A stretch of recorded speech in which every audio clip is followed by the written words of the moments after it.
കസ്തൂരി മാൻമിഴി മലർശരമെയും രാത്രി പേഴ്ചുണ്ടായെന്ന് പറയുമ്പോ അത് ശ്രദ്ധിക്കേണ്ടത് നമ്മുടെ കുറ്റമല്ല. അത് അവർ ജീവിക്കട്ടെ അടിച്ചു പൊളിച്ച്. എൻ്റെ അച്ഛൻ്റെ പേരിലാണ് അവരെല്ലാം ജീവിച്ചത്. അച്ഛൻ്റെ സ്വത്ത് ഉപയോഗിച്ചാണ് അവരെല്ലാം ജീവിച്ചത്. 1 രൂപ എനിക്ക് തന്നിട്ടില്ല. 1 സെൻറ്റ് സ്ഥലം മേടിച്ച് തരാൻ തന്നിട്ടില്ല. ഇഷ്ടംപോലെ പൈസ ഉണ്ടായിരുന്നു. തീപ്പെട്ടി കമ്പനി ഉണ്ടായിരുന്നു സ്വന്തമായിട്ട്. ബ്രേസർ കമ്പനി ഉണ്ട്. ആ സ്ഥലം എല്ലാം വിറ്റ് അച്ഛൻ്റെ അനിയൻ മൊത്തം പെണ്ണ് പിടിച്ച് ഫുള്ള് കളഞ്ഞ്. അമ്മ ഒന്നിനും പോയിട്ടില്ല. പുള്ളി മരിച്ചു. അപ്പം ഞാൻ ഈ സിനിമാ നടന്മാരെയൊക്കെ പേരൊക്കെ മാറ്റിയൊക്കെ ഇടുന്നപ്പോൾ അങ്ങനെയൊക്കെ രക്ഷപ്പെടുന്നല്ലോ എൻ്റെ ഒരു ചിന്തയാണ്. അപ്പം ഞാൻ വെച്ചൊരു കാര്യം, ഞാൻ മുരളീധരൻ ധരം കട്ട് ചെയ്യാം, ധരം ഇനി വേണ്ട. അങ്ങനെ ഞാൻ മുരളിയാക്കിയപ്പോഴാണ് നിങ്ങളുടെ തരംഗം വന്ന് ഞാനിങ്ങനെ അറിയപ്പെട്ടു തുടങ്ങിയത്. അതൊരു മാറ്റം. സ്കൂളിൽ കോളേജിൽ പഠിക്കുമ്പോൾ എൻ്റെ ഡ്രസ്സ് എന്ന് പറഞ്ഞാൽ ഒരു ജട്ടി എനിക്കുള്ളൂ, ഒരു കർച്ചീഫ് എനിക്കുള്ളൂ. ഉടനെ ശ്രീകുമാരൻ തമ്പി എന്ന് പറയുന്ന ആൾ നിയന്ത്രിക്കുന്ന ജയൻ കലാ സാംസ്കാരിക വേദിയിലെ കുറേ ഗുണ്ടകൾ ഇവിടുന്ന് അങ്ങ് വന്ന് കൊല്ലത്ത് വന്ന് അവിടെ ഇരുന്ന് കുറേ തുരുമ്പെടുത്ത കുറേ കിളവന്മാരെയൊക്കെ അങ്ങോട്ട് പൊക്കിയിട്ട് അവന്മാർക്ക് മദ്യം മേടിച്ചു കൊടുത്തുകൊണ്ട് ജയന് മകനില്ല, ജയന് ഭാര്യയില്ല എന്നും പറഞ്ഞ് കുറേ വീഡിയോ ഞാൻ നോക്കിയിട്ട് പട്ട വീഡിയോ വരുന്നത്. നമസ്കാരം. നമ്മുടെ മായ സ്റ്റുഡിയോയുടെ ഇന്നത്തെ അതിഥി ശരപഞ്ചരത്തിൽ ജനിച്ച് ശാപമോക്ഷത്തിൽ വളർന്ന് കോളിളക്കത്തിൽ അവസാനിച്ച മലയാള സിനിമയുടെ everlasting action hero Jayan sir. നമ്മുടെ ആദ്യത്തെ ആക്ഷൻ ഹീറോ ജയൻ സാറിന്റെ മകൻ മുരളി ജയനാണ് നമ്മോടൊപ്പം. നമസ്കാരം ചേട്ടാ. നമസ്കാരം. ഈ മുരളി ജയൻ എന്നുള്ള പേര് അച്ഛന്റെ പേരാണല്ലോ ജയൻ. അപ്പൊ ഈ ഒഫീഷ്യൽ സർട്ടിഫിക്കറ്റില് ജയൻ എന്നാണ് വെച്ചേക്കുന്നത്? എന്റെ സ്കൂൾ സർട്ടിഫിക്കറ്റ് അല്ലല്ല. അല്ല. അപ്പൊ സർട്ടിഫിക്കറ്റിൽ എങ്ങനെ? അമ്മ ആദ്യം കല്യാണം കഴിച്ച ഭർത്താവിന്റെ പേരാണ് രാമകൃഷ്ണൻ ആചാര്യ എന്ന്. അപ്പൊ അമ്മ കല്യാണം കഴിക്കുന്ന സമയത്ത് ചേട്ടനുണ്ട്? ഇല്ല. അമ്മ വിശ്വകർമ്മ സമുദായത്തിൽപ്പെട്ട ഒരു സ്ത്രീയാണ്. അമ്മ ആദ്യം രാമകൃഷ്ണൻ ആചാരി എന്ന് പറയുന്ന ഒരു തീപ്പെട്ടി കമ്പനി ഫോർമാൻ കല്യാണം കഴിച്ചാണ്. അതിനകത്ത് 2 കുട്ടികൾ ജനിച്ചു. അതിൽ ഒരാളുടെ പേര് മോഹൻ ആചാരി, മറ്റേ ഒരു പെങ്കൊച്ചായിരുന്നു, ഉഷേന്നായിരുന്നു. ആ ചേച്ചി ഒരു പനി വന്ന് ആ കുഞ്ഞിനെ തന്നെ അങ്ങ് മരണപ്പെട്ടു പോയി. അപ്പം ഈ രാമകൃഷ്ണൻ ആചാരി എന്ന് പറയുന്ന വ്യക്തിക്ക് അയാൾ തീപ്പെട്ടി കമ്പനിയിൽ അയാൾക്ക് ഒരു സ്ത്രീയുമായിട്ട് പ്രണയം ഉണ്ടായിരുന്നു. അപ്പം ആ സ്ത്രീയെ കല്യാണം കഴിക്കാമെന്ന് വാക്കു പറഞ്ഞ് അവരെ ഉപയോഗിച്ചുകൊണ്ടിരുന്ന ഒരു വ്യക്തിയാണ്. അപ്പോൾ ആ സമയത്താണ് എൻ്റെ അമ്മയെ കല്യാണം പെണ്ണ് കാണാനായിട്ട് ഈ രാമകൃഷ്ണാചാരി അമ്മ തഴവ കുറ്റിപ്പുറം കരുനാപ്പള്ളി തഴവ അവിടെ പോയി കാണുന്നത്. അപ്പം അമ്മയെ കണ്ടപ്പം പുള്ളി അമ്മയെ കല്യാണം കഴിക്കാൻ തീരുമാനമായി. അങ്ങനെ നിശ്ചയം കഴിഞ്ഞു.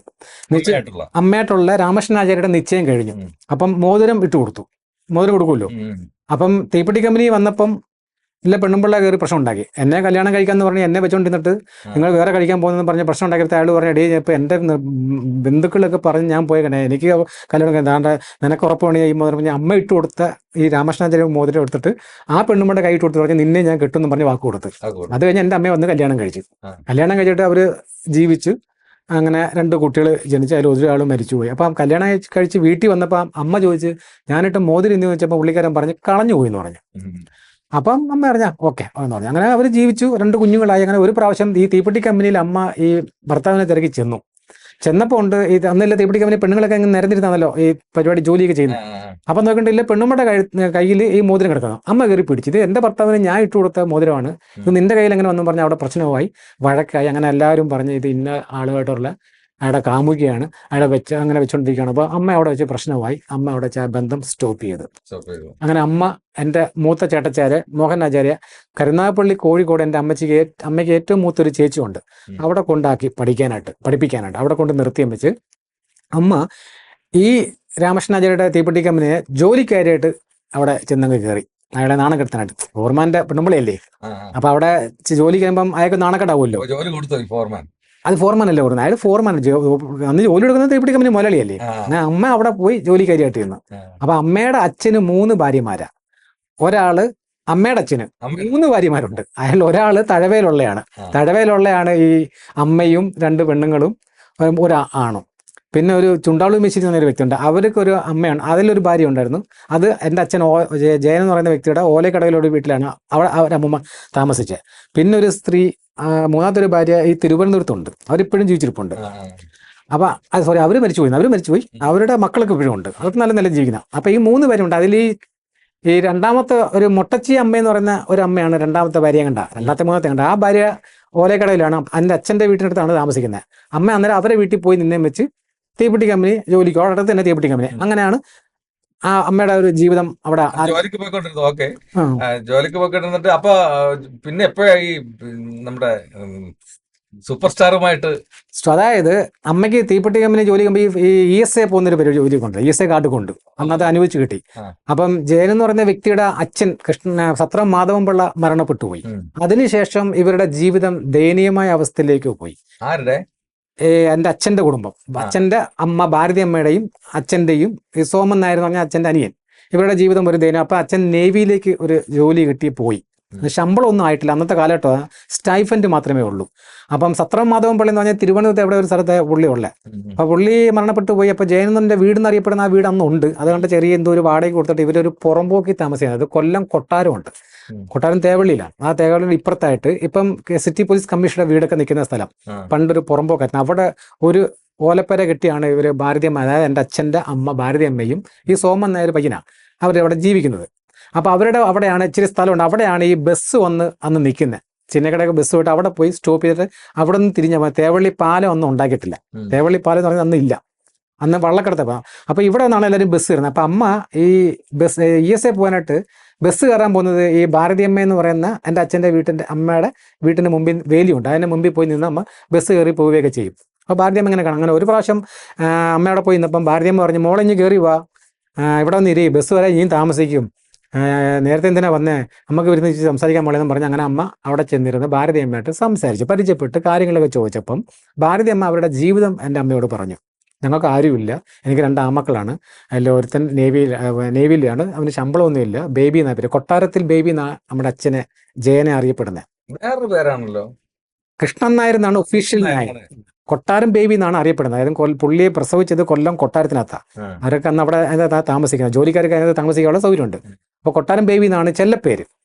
അപ്പോൾ അങ്ങനെ 2 മക്കളെയൊക്കെ പരിചയപ്പെട്ട് പറഞ്ഞു, ഞങ്ങൾക്ക് ആരുമില്ല, ഞങ്ങൾ ദയനീയമായ അവസ്ഥയിലാണ്, അങ്ങനെ വലിയ ബുദ്ധിമുട്ടായി, ആരെയും അങ്ങനെ അവരെ കഷ്ടപ്പെടുന്ന ദുരിതമൊക്കെ പറഞ്ഞു. അപ്പോൾ ഇവിടെ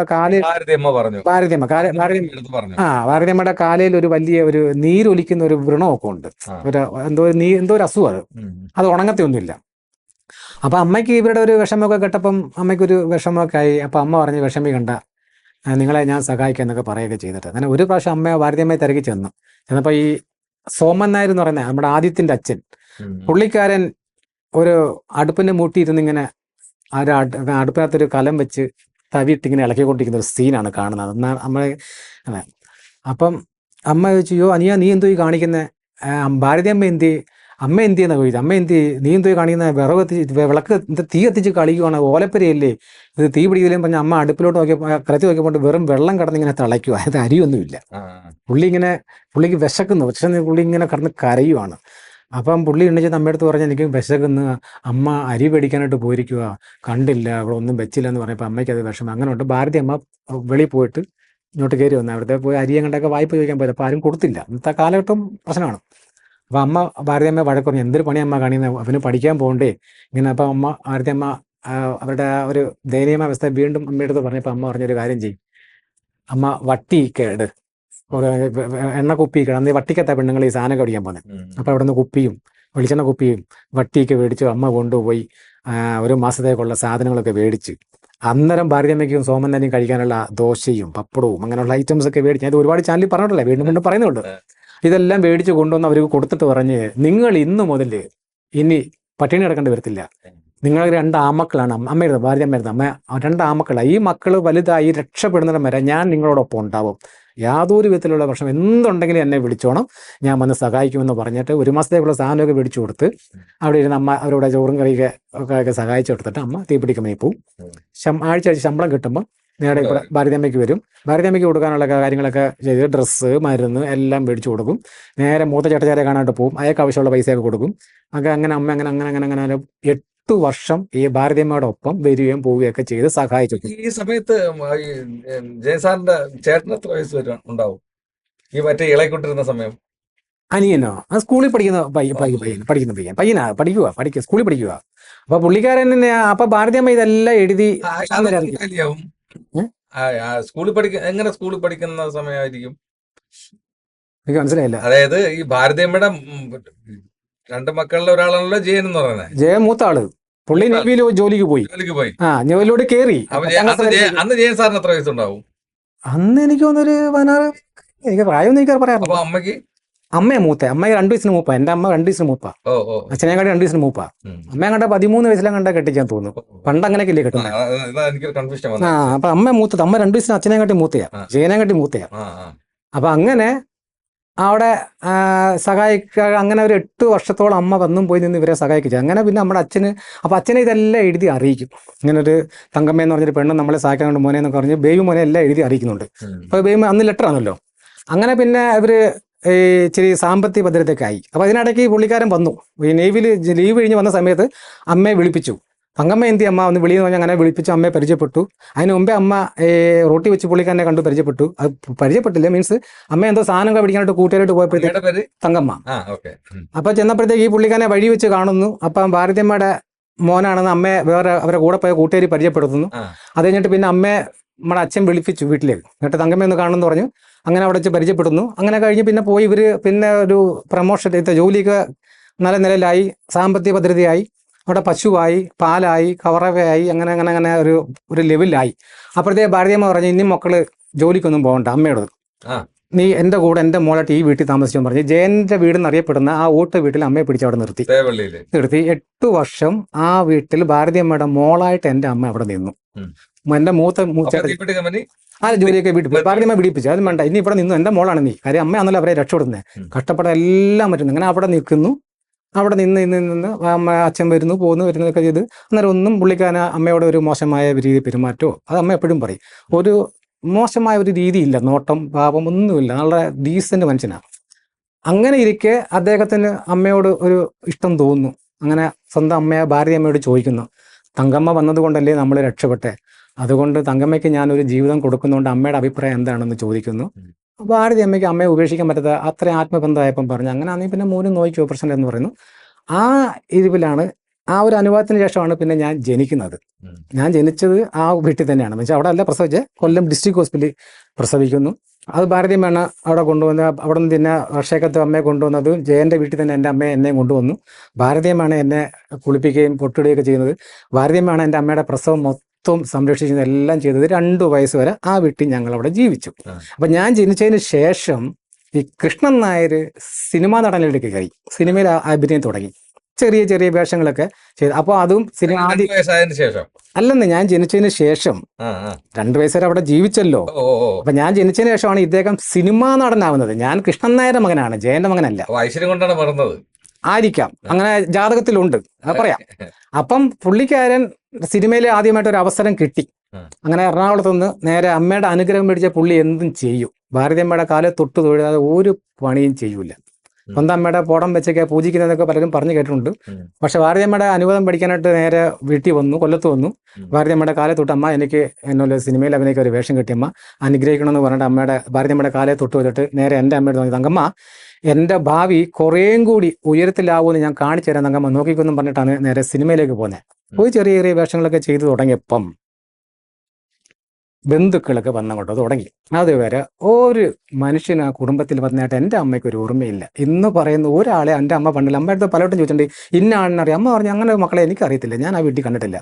ഞാനും ഭാരതിയമ്മയും സോമൻ നായരും ജയനും ബേബിമോനും ഇടയ്ക്ക് ഞായറാഴ്ച ലീവ് കിട്ടുമ്പോഴേക്ക് എറണാകുളത്ത് ഇങ്ങോട്ട് വരികയൊക്കെ ചെയ്യും. ഒരു ബൈക്കുണ്ട്, ജാവ ബൈക്ക് കൊണ്ട് അങ്ങനെയൊക്കെ വരും. പിന്നെ ഒരു കാറൊക്കെ എടുത്ത് പുള്ളി അങ്ങനെ എന്തൊക്കെ ബിസിനസ് എന്തൊക്കെ ചെയ്യുന്നൊക്കെ പറയുന്നുണ്ട്. ഒരു കാർ എടുത്തിട്ടുണ്ട്. അങ്ങനെ വരും പോയൊക്കെ ചെയ്യും. പക്ഷേ ബന്ധുക്കളെന്ന് അവിടെ കണ്ടു. പക്ഷേ ഞാൻ ജനിച്ചതിന് ശേഷം ഈ പുള്ളി സിനിമയിൽ ഇങ്ങനെ വെച്ചിട്ട് ചെറിയ ചെറിയ വേഷങ്ങളൊക്കെ ചെയ്ത് വന്നപ്പം അവിടെ ബന്ധുക്കളൊക്കെ വന്നു തുടങ്ങി. അപ്പോൾ പറഞ്ഞു, ഈ ബേബിക്ക് സിനിമയിൽ നല്ലൊരു ഭാവിയുണ്ട്, അപ്പോൾ ഇങ്ങനെ ഒരു മകനും ഒരു പെണ്ണും ഉള്ളത് അതൊരു പേരോഷമാവും, അത് സിനിമയെ ബാധിക്കും. അതുകൊണ്ട് തൽക്കാലം ഇപ്പം കുഞ്ഞിനെയും തള്ളയും നമ്മൾ ഇവിടുന്ന് എത്രയും പെട്ടെന്ന് മാറ്റണം, നമുക്ക് സംരക്ഷിക്കാം എന്നൊക്കെ ഭാരതി അമ്മയെ അങ്ങോട്ട് സോമൻ നായരൊക്കെ അങ്ങോട്ട് ഉപദേശിക്കാൻ തുടങ്ങി ബന്ധുക്കൾ. അമ്മ ഇതെല്ലാം അടുക്കള ചെയ്യുന്നുണ്ട്, കേൾക്കുന്നുണ്ട്. ഇത് 1 വട്ടമായി 2 വട്ടമായി 3 വട്ടമായി 2 വട്ടമായപ്പോഴത്തേക്ക് അമ്മയ്ക്ക് ബുദ്ധിമുട്ടായി തുടങ്ങി അവിടെ നിൽക്കാൻ. അമ്മ അടുത്ത് പറഞ്ഞിട്ടുണ്ട്, നിങ്ങളുടെ മക്കൾ രക്ഷപ്പെടാൻ ഞാൻ മാറുമെന്ന് പറഞ്ഞിട്ടുണ്ട്. അങ്ങനെ അമ്മ ഒരു ദിവസം തീരുമാനം എടുത്ത് എന്നെ പൊക്കിയെടുത്ത് പറഞ്ഞ്, നിങ്ങൾക്ക് ബേബിമോൻ്റെ സിനിമാ ഭാവിയാണ് വിഷയമെങ്കിൽ ഞാൻ എൻ്റെ കുഞ്ഞിനെയും കൊണ്ട് മാറിത്തരാം. ഓൾറെഡി 2 മക്കളുണ്ടല്ലോ നേരത്തെ, ഓരോന്നും മരിച്ചു. അത് കൊരനാപ്പള്ളി ഒരാൾ പറഞ്ഞായിരുന്നല്ലോ, മറന്നു ഇതൊക്കെ. അപ്പം അമ്മ എൻ്റെ അച്ഛൻ്റെ സിനിമാ ഭാവിയാണല്ലോ പ്രശ്നം എന്ന് വെച്ചുകൊണ്ട് എന്നെയും കൊണ്ട് അവിടുന്ന് ഇറങ്ങി കഴിഞ്ഞ് പോരുന്നു. ഇതാണ് സംഭവം. ഇതറിഞ്ഞ അച്ഛൻ വന്നു എന്നെ അമ്മയെ തിരക്കി. വിട്ടു. അമ്മയ്ക്ക് 2 ആങ്ങളമാരുണ്ട്. അതിലൊരാളിൻ്റെ പേര് നീലാണ്ടം മേശ്ശേരി എന്നാണ്. അവരെല്ലാം കൊല്ലപ്പണി ചെയ്യുന്നവരാണ്. ഒരാളിൻ്റെ പേര് ചുണ്ടാളി മേശ്ശേരി എന്നാണ്. അപ്പം നീലാണ്ടം മേശ്ശേരി അമ്മയൊക്കെ വീട്ടിൽ കയറ്റത്തില്ല. കാര്യം ഇങ്ങനെ നടന്ന ഒരു കുഞ്ഞിനെയൊക്കെ ജനിപ്പിച്ചതിൻ്റെ പേരിൽ ഇത് അമ്മയായിട്ട് പണക്കമൊക്കെ ആയി. ചുണ്ടാളി മേശ്ശേരിക്ക് യാതൊരു ഇതുമല്ല, അമ്മയെ ഭയങ്കര ഇഷ്ടമാണ്. അമ്മ ഒരുപാട് സഹായിച്ചിട്ടുണ്ട്. അപ്പം അമ്മ ചുണ്ടാളി മേശ്ശേരി അമ്മയെ സംരക്ഷിക്കും. അവരെ വീട്ടിൽ നിൽക്കുക. അപ്പം നമ്മുടെ അച്ഛൻ വന്ന് നേരെ മാമനെ വന്ന് കണ്ടു. മേശ്ശേരി, ഞാനാണ് ഇതിൻ്റെ ഉത്തരവാദി, എൻ്റെ കൂടെ തങ്കമ്മ വിടണം, ഞാൻ നോക്കിക്കളാൻ പറഞ്ഞു. അമ്മ പറഞ്ഞു ഇനി ഇല്ല, തീർന്നു, ഇനി ഞാൻ എൻ്റെ കുഞ്ഞിനെ കൊണ്ട് അങ്ങോട്ട് വരത്തില്ല, നിങ്ങൾ വേറെ ലെവലിലേക്ക് എത്തി വിട്ടോളാൻ പറഞ്ഞു.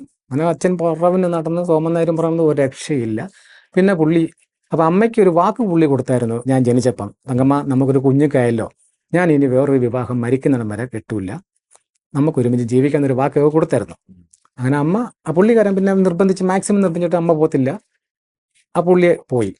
പുള്ളി ഇങ്ങനെ പോയി കുറേ കഴിഞ്ഞപ്പോൾ അമ്മയടുത്ത് വഴി വെച്ച് ഒരാൾ പറഞ്ഞു, അങ്ങമ്മക്ക് കാര്യങ്ങൾ അറിഞ്ഞു, അവിടെ ബേമോൻ്റെ കല്യാണം നടക്കുന്നു പറഞ്ഞു. അപ്പം അമ്മ പറഞ്ഞേ കല്യാണമോ? ആ അവിടെ പന്തൽ കിട്ടിയെന്ന് പോയി നോക്ക്, കണ്ടില്ല, നിങ്ങൾ അറിഞ്ഞില്ലെന്ന് ചോദിച്ചപ്പോൾ അമ്മ പറഞ്ഞു ഇല്ല ഞാൻ എന്ന് പറഞ്ഞു. അമ്മ നേരെ അവിടെ ചെന്നപ്പോൾ അവിടെ കല്യാണ പന്തൽ കിട്ട്, അവിടെ ജയൻ്റെ വീട്ടിലാണ് പറഞ്ഞത്. അപ്പോൾ അമ്മ വെച്ചേ അന്നൊക്കെ ഈ മൂത്ത ആൾ കല്യാണം കഴിച്ചിട്ടല്ലേ ഇളയാളെ കല്യാണം കഴിക്കൂ. അപ്പം അമ്മ പറഞ്ഞേ എനിക്ക് പിന്നെ മകനെ കഴിഞ്ഞിട്ട് കല്യാണം കഴിക്കുന്നു പറഞ്ഞു. അമ്മ എന്നെ കൊണ്ട് അവിടെ പോയി പടി വെച്ചിട്ട് പറഞ്ഞു ഇതിന് ഒരു ഉത്തരവാദിത്തം എഴുതി വെച്ചോ, എന്നിട്ട് കല്യാണം കഴിച്ചോളാൻ പറഞ്ഞു. പ്രശ്നം പോയി, ആളുകളൊക്കെ കൂടി. അങ്ങനെ പോലീസ് വന്നു. അവിടെ തൊട്ടടുത്ത് തന്നെയാണ് കൊല്ലം വെസ്റ്റ് പോലീസ് സ്റ്റേഷൻ. അന്ന് പോലീസ് വന്ന് അമ്മയോട് പറഞ്ഞ് സ്റ്റേഷൻ വരെ വരാൻ പറഞ്ഞു. അങ്ങനെ അമ്മയും ചെന്നു, എൻ്റെ അച്ഛനും ചെന്നു, സോമൻ നായരും ചെന്നു. അവിടുത്തെ ഹെഡിനോട് കാര്യങ്ങളെല്ലാം പറഞ്ഞു. ഞാനാണ് ഈ കുഞ്ഞിൻ്റെ അച്ഛൻ, എൻ്റെ കല്യാണമല്ല, എൻ്റെ അനിയൻ സോമൻ നായരുടെ കല്യാണമാണ്, തങ്കമ്മ തെറ്റിദ്ധരിച്ച് വന്നതാണ്, അതുകൊണ്ട് എന്ത് വേണം ചെയ്യാൻ, ഞങ്ങൾ ഒരുമിച്ച് ജീവിക്കാൻ തയ്യാറാണ്, എൻ്റെ കൂടെ നിങ്ങളെല്ലാം പറഞ്ഞു വിടണം, എൻ്റെ കുഞ്ഞിനെ എനിക്ക് പഠിപ്പിക്കണം, ഇംഗ്ലീഷ് മീഡിയത്തിൽ ചേർത്ത് പഠിപ്പിക്കണം, അവനെ രക്ഷപ്പെടുത്തണം, അതുകൊണ്ട് എൻ്റെ കുഞ്ഞിൻ്റെ സംരക്ഷണത്തിന് വേണ്ടി എൻ്റെ കൂടെ വിടാൻ നിങ്ങളെല്ലാം എന്ന് പറയണമെന്നൊക്കെ പറഞ്ഞിട്ട് അമ്മ ഒരു വിധത്തിലും പോകത്തില്ല. അമ്മ തീരുമാനം എടുക്കും. കാര്യം അമ്മയ്ക്ക് അത്രയും മാനസിക വിഷമം അവിടെ നിന്ന് ഉണ്ടായല്ലോ. അല്ല പിന്നെ അവിടെ കൊണ്ട് വെച്ചിട്ട് ഇതിനൊരു തീരുമാനം കൊച്ചിനെ ജനിപ്പിച്ച് എന്നിട്ട് പിന്നെ കൊച്ചിനെ തന്തയുടെ പേര് എഴുതി വെക്കണ്ടേ എന്നും പറഞ്ഞാണ് അമ്മയുടെ കൊണ്ട് പ്രശ്നം ഉണ്ടാക്കിയത്. അങ്ങനെ കൊല്ലം വെസ്റ്റ് പോലീസിനെ അച്ഛനെ എഴുതി വെച്ചിട്ടുണ്ട് ഹെഡിൻ്റെ മുമ്പിൽ, ഇത് എൻ്റെ മകൻ തന്നെയാണ് എന്നും പറഞ്ഞ് അവിടെ എഴുതി ഒപ്പിട്ട് വെച്ചിട്ട് പ്രശ്നം സോൾവ് ആക്കി 2 പേരെയും വിട്ട് അച്ഛൻ എൻ്റെ അമ്മയുടെ കൂടെ കാറിനകത്ത് കൊല്ലം ആനന്ദുരിച്ചിടം പറഞ്ഞ സ്ഥലം വരെ വന്നു. തങ്കമ്മ വണ്ടി കയറി, പ്രശ്നം ഉണ്ടാക്കേണ്ട വാ കയറി, നമുക്ക് പോകാം, ആരെന്ത് വേണം പറഞ്ഞോട്ടെ, നമുക്ക് ജീവിക്കാം എന്നൊക്കെ പറഞ്ഞിട്ട് അമ്മ കേൾക്കൂല. അത് കഴിഞ്ഞ് പിന്നെ മാക്സിമം നോക്കിയിട്ട് അച്ഛൻ പോയി, അമ്മ പോയി. പിന്നെ അമ്മ നോക്കിയിട്ട് പുള്ളി അങ്ങോട്ട് തിരക്കുന്നില്ല. കാര്യം പുള്ളി അപ്പോഴത്തേക്ക് സിനിമയിൽ അങ്ങോട്ട് പിടിച്ച് കയറി അങ്ങോട്ട് പോയപ്പോഴത്തേക്ക് അമ്മ നേരെ ഒരു വക്കീൽ നോട്ടീസ് അങ്ങോട്ട് അയച്ചു, കോടതി കൂടെ എഴുതി വെപ്പിക്കാൻ വേണ്ടി. അന്നത്തെ അവരുടെ തലയിലുള്ള ഐഡിയ. പുള്ളി അത് പറ്റി വന്നില്ല. 2ാമതായി കൊടുത്തു, വന്നില്ല. 3ാമത്തെ വാറണ്ടായി. അപ്പം തന്നെ കൊല്ലം കോടതിയിൽ പുള്ളി ഹാജരായി. എന്നിട്ട് അമ്മയടുത്ത് എന്തോ തങ്കമ്മായി കാണിക്കുന്നത്, ഞാൻ എന്തോ ചെയ്യണ്ടേ, നമുക്ക് ഒരുമിച്ച് ജീവിക്കാൻ പറഞ്ഞാൽ പറ്റത്തില്ല, എവിടെയും കൂടി എഴുതി വെക്കാൻ. അങ്ങനെ അവിടെയും കോടതിക്കകത്ത് ചെന്ന് മജിസ്ട്രേറ്റിനോട് പറഞ്ഞ് എൻ്റെ മകനാണ്, ഞങ്ങളെ ഒരുമിച്ച് ജീവിക്കാൻ അനുവദിക്കണം, ഞാൻ കൊണ്ടുപോകാൻ തയ്യാറാണ്, പുള്ളിക്കാരി വരുന്നില്ല, നിങ്ങളെല്ലാം പറഞ്ഞു.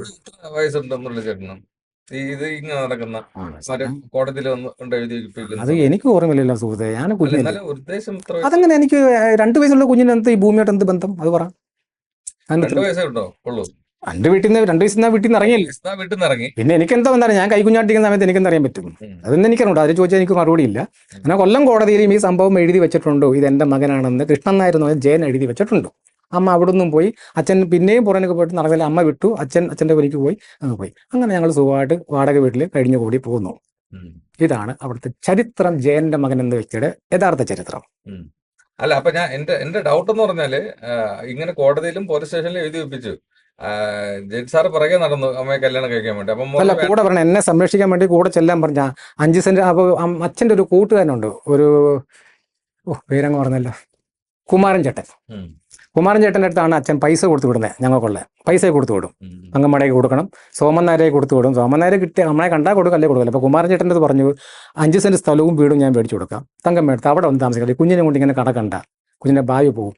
അപ്പോൾ അമ്മ പറഞ്ഞ് എൻ്റെ കൈ കൊണ്ടാണ് നിങ്ങളെ രക്ഷപ്പെട്ടത്, അതുകൊണ്ട് നിങ്ങളുടെ 1 രൂപയും ഞാൻ വാങ്ങിക്കില്ല. പിന്നെ നിങ്ങളുടെ മോൻ വലുതാവുമ്പോൾ, കുമാരേട്ടൻ പറഞ്ഞിട്ട്, മോൻ വലുതാകുമ്പം അവൻ തേടി വരും, അന്നേരം എന്തെങ്കിലും ചെയ്താൽ മതി, അല്ലാതെ എനിക്ക് നിങ്ങളുടെ ഒരു വകയും വേണ്ടെന്ന് പറഞ്ഞാൽ അമ്മ വാശി കാണിച്ച് ആ സ്ഥലവും വീടും പേടിച്ചില്ല, ഒന്നുമില്ല. അമ്മയുടെ രീതിക്ക് എന്നെയും കൊണ്ട് പോയി. അപ്പോഴത്തേക്ക് പുള്ളി ഭയങ്കര ലെവലിൽ സിനിമയിൽ പ്രശസ്ത. അമ്മയുടെ ഉപജീവനമാർഗം എങ്ങനെയായിരുന്നു? ഒരു കുഞ്ഞിനെ പിന്നെ അമ്മ പല ജോലിയൊക്കെ പോയി, അങ്ങനെ അങ്ങ് വളർത്തി. വാടക വീടെടുത്ത് അവിടെ അങ്ങനെ ഒരു മാമൻ്റെ വീട്ടിലേക്ക് കയറ്റു, മറ്റേ മാമൻ കയറ്റത്തില്ല. അതൊക്കെ എല്ലാം മരിച്ചു, എല്ലാം പോയി. ഇപ്പൊ കുഴപ്പമൊന്നുമില്ല. അവരമ്മ പിണങ്ങാൻ വേറൊരു വിഷയമുണ്ട് അതിന്റെ പിന്നിൽ. അമ്മയെ കല്യാണം കഴിച്ചാലും ഒക്കെ കുറെ സ്വർണ്ണം ഉണ്ടായിരുന്നു. അപ്പൊ സ്ഥലവും വീടും മേടിച്ചു കൊടുത്തു പറഞ്ഞ് ആദ്യം ഇവരൊക്കെ വീട്ടിൽ ചെല്ലുന്നതിന് മുമ്പേ അമ്മ ഈ മാമനെ കൊണ്ട് ഏൽപ്പിച്ചു.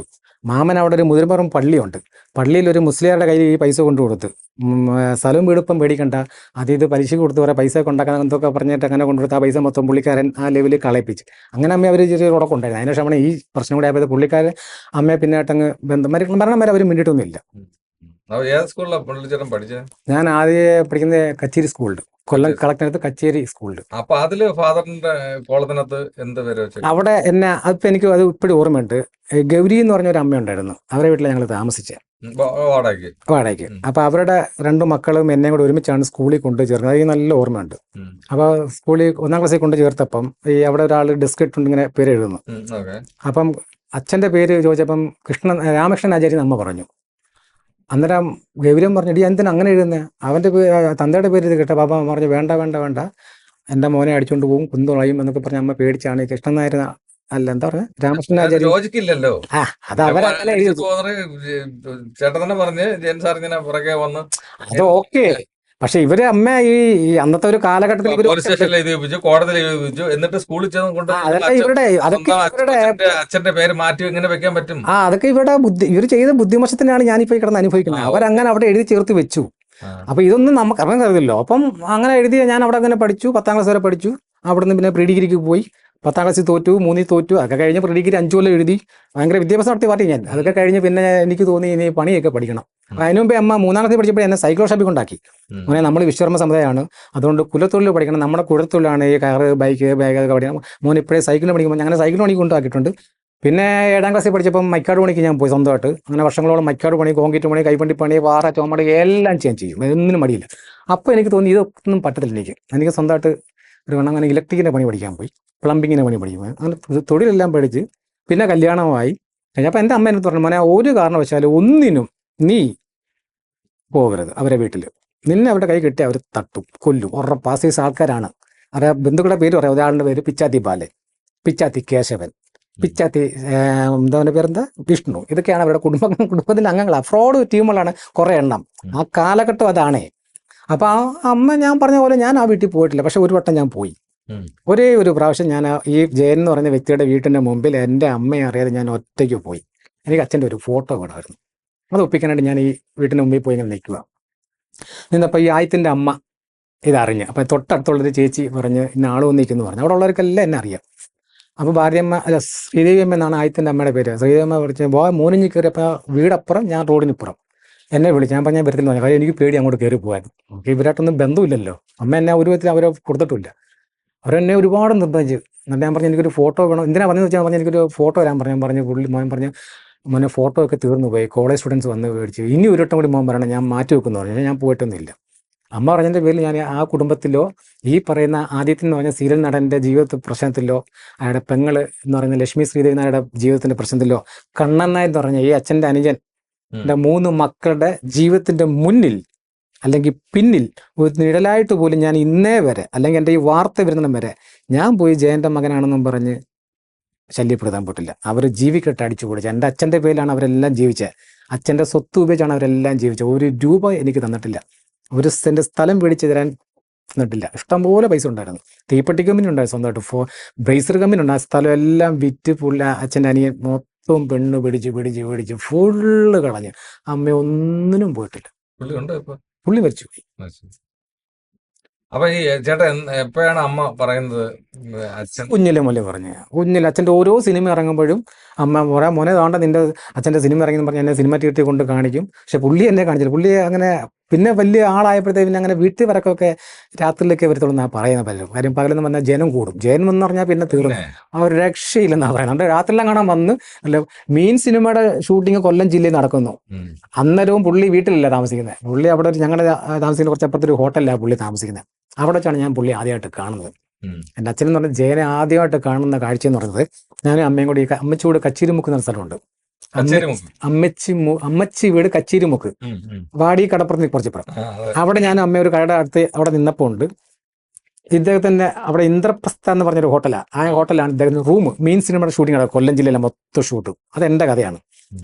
അപ്പം ഒരു അംബാസഡർ അവിടെ ഒരു ജംഗ്ഷനിൽ കാർ സ്റ്റാൻഡുണ്ട്. Taxi stand. അപ്പുറത്തെ ഒരു കാറാണ് ഈ പുള്ളിക്കാരനെ കൊണ്ടുപോകാനും വരാനായിട്ട് അത് ബുക്ക് ഇട്ടിരിക്കുകയാണ്. അത് നമ്മുടെ ഡ്രൈവർ അണ്ണനാണ്. അപ്പം ഒരു ദിവസം ഞാൻ അമ്മയും കൂടെ ഇന്നപ്പോൾ ഇദ്ദേഹത്തിന് കാർ ഇങ്ങനെ കൊണ്ടുവരുന്ന ഒരു ബനിയനിട്ട് ഇങ്ങനെ കൈയും കെട്ടി അമ്പസക്കാരന് കുറച്ച് നടുക്കായിട്ട് പുള്ളി ഇങ്ങനെ ഇരിക്കുന്നു. അപ്പം അമ്മ പറഞ്ഞു, ഡാ തോണ്ടാ നിന്റെ അച്ഛൻ വരുന്ന മോനെ നോക്കടാന്നും പറഞ്ഞിട്ട് അന്നേരമാണ് എന്നെ പിടിച്ചിങ്ങനെ കാണിക്കുന്നത്. അപ്പം ഞാനിങ്ങനെ നോക്കിയിട്ട് കാർ ഇങ്ങനെ വരുന്നു. ഞാനിങ്ങനെ നോക്കുന്ന അതിസുന്ദരനായ ഒരു സാധനം ഇങ്ങനെ അവിടെ ഇങ്ങനെ ഇരിക്കുന്നത്. പുള്ളി അങ്ങോട്ടും ഇങ്ങോട്ട് നോക്കുന്നില്ല. പുള്ളി ഇങ്ങനെ നേരെ നോക്കിക്കൊണ്ടിരുന്നു. അവിടെ വന്നു എൻ്റെ മുമ്പിൽ കൂടെ ഇങ്ങനെ പാസ് ചെയ്ത് അങ്ങ് പോയി കഴിഞ്ഞു. അത് കഴിഞ്ഞ് പിന്നെ രണ്ടാമതൊന്നും കൂടി കണ്ടു. എൻ്റെ എത്ര വയസ്സുണ്ട് അന്നേരം ഈ 9 വയസ്സ് ആ സമയമായി.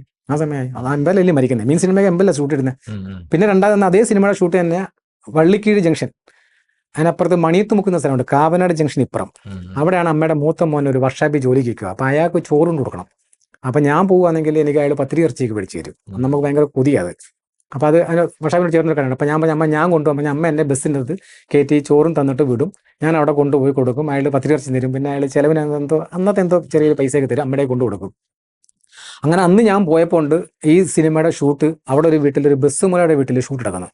അപ്പോൾ അയാൾ എന്തോ പൈസ തന്നെ എൻ്റെ കയ്യിൽ ചേട്ടച്ചാർ അമ്മയെ കൊടുക്കാൻ പത്തിരി ഇറച്ചി മേടിച്ചു. അപ്പോൾ ഞാനിങ്ങനെ ബസ് കണ്ട് നമ്മൾ അവിടെ ഷൂട്ടിംഗ് നടക്കുന്നു പറഞ്ഞ ആൾക്കാരൊക്കെ അങ്ങോട്ട് ഓടുന്നു.